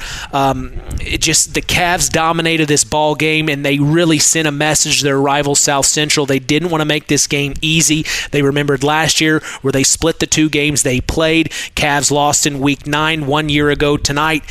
Then fast forward, the Cavs win in that sectional game last year. Fast forward to tonight, they really take care of business against the Satellites, 44-7. Our Stark County Co-op play of the game is up next. You're listening to Kankakee Valley Broadcasting's WKVI. Hello there. Is this that First Choice Contractor? No, sir. This is First Choice Insurance. I'm looking for a good contractor. I could use a deck put on the back of my house. We aren't contractors, but we do offer a great contractor's insurance program with all the coverages a contractor needs. Well, would you consider putting one of those walk-in tubs in my bathroom for me? Phone us today in North Judson at 896-3482 or in Knox at 772-5370. Pulaski Memorial Hospital. Quality care closer to home. Pulaski Memorial Hospital is all about community and keeping our community spotlights shining on the accomplishments of our youth. That's why PMH is proud to be a sponsor of our local high school sports action on WKVI, our community radio station. Pulaski Memorial Hospital. Quality care closer to home. It's time for the Stark County Co-op play of the game. Let's return to the voices of WKVI Sports, Mitch Columbi and Chris McGowan. Chris McGowan on location for the North Judson Sand Bear Blue Jays. Tough loss for them, 36-18 is the final as the Pioneer Panthers become Hoosier North Athletic Conference champions. In our game here in Culver, the Cavs take care of business over their rival, the South Central Satellites, 44-7. Two plays come to mind. I'll have to pick one on the fly here. The first one that came to mind was at the 7:30 mark in the fourth quarter. The McEwen to McEwen connection. Jonas McEwen throws it from the 49 in Satellite territory, and reaching for the grab is his twin brother, Caleb McEwen. I mean, he stretched out. It almost looked like Odell Beckham Jr. He just brought it in with two hands, not one hand. But that McEwen connection stood out. But I really got to go after talking with Paul Dunn here a moment ago. That pick six by Jonas McEwen on senior night. He picked it. I mean, Rylan Rondo, it was the first opening drive of the third quarter. Rondo rolls to the near sideline. He has his man in the near corner of the end zone, and Jonas McEwen read it like a book he'd read 100 times. He took it from the 1 yard line all the way to the house down the near sideline. I believe that is our Stark County Co-op play of the game from senior Jonas McEwen on senior night. We do have the final. It looks like 35-13 or 14 is going to be the final. We'll still await what we are hearing. I'm waiting a text from Brian Leverns, athletic director there from Winnemac. Man, tough situation for the Satellites, but a big win for the Cavs, and congratulations to Jonas McEwen on that pick six to start the third. We're going to take a break, come back. Our Ashley Derrickson 5-star player of the game is up next. You're listening to KVB's WKVI Sports. The Stark County Co-op has been a member-owned farm services co-op in Stark County since 1928. That's over 90 years, and they're still providing the same quality agronomy services to the farming community of Stark and surrounding counties. The Stark County Co-op is an LP and fuel provider.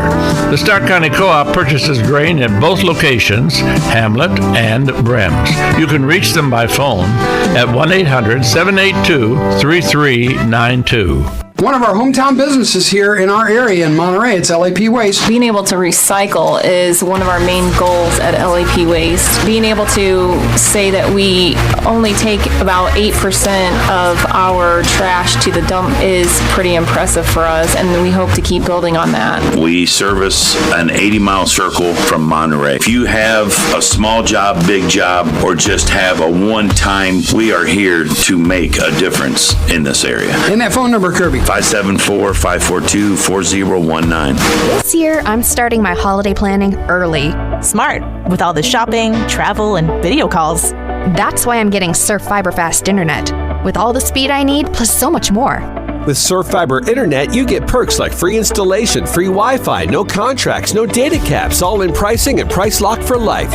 Plans start at just $30 a month with AutoPay. Visit surfinternet.com. Restrictions apply. Not all speeds available in all areas. Go to surfinternet.com for full offer details. It takes smart planning by a skilled expert to get you just the right heating, cooling, and energy-efficient system for your home. McGrath Refrigeration can install an affordable Armstrong air system that will cut your energy costs while enhancing your comfort. You'll see the difference in your first energy bill. Give McGrath Refrigeration your local Armstrong dealer a call today at 574-772-3575. That's 574-772-3575. McGrath Refrigeration, where the temperature is always just right. Do you know what to do when you see a down power line? The answer is very simple. Stay far away. The folks at Kankakee Valley RAMC want you to know that down power lines can be very dangerous. Even if they come off the power pole, they still may be energized.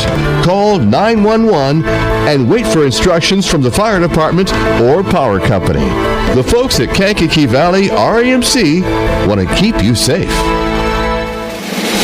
Time to announce the Ashley Derrickson 5-Star Player of the Game. Mitch?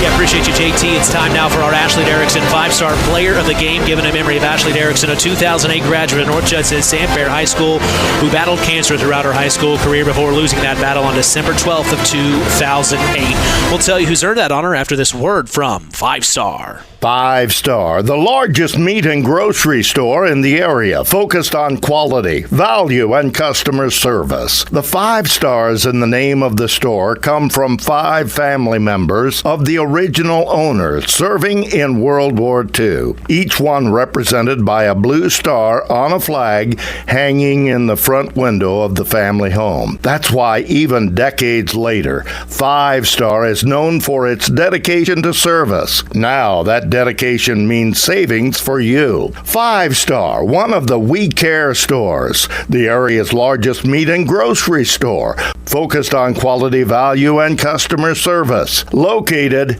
you know where, in the Knox Mall. Well, tonight was a big night for Jonas McEwen. He really did quite well out on the football field, along with his twin brother, Caleb McEwen. What a way to end their regular season career as seniors. But since it is senior night, I got to give it to all the seniors.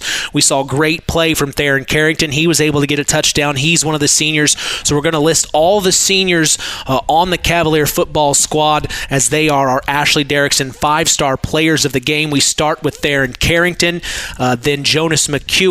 We also see Scotty Banks, a senior, Isaiah Vella, Skylar Greer, and then finally Caleb McEwen. Not very many seniors, but the seniors showed up strong on senior night, also breast cancer awareness night.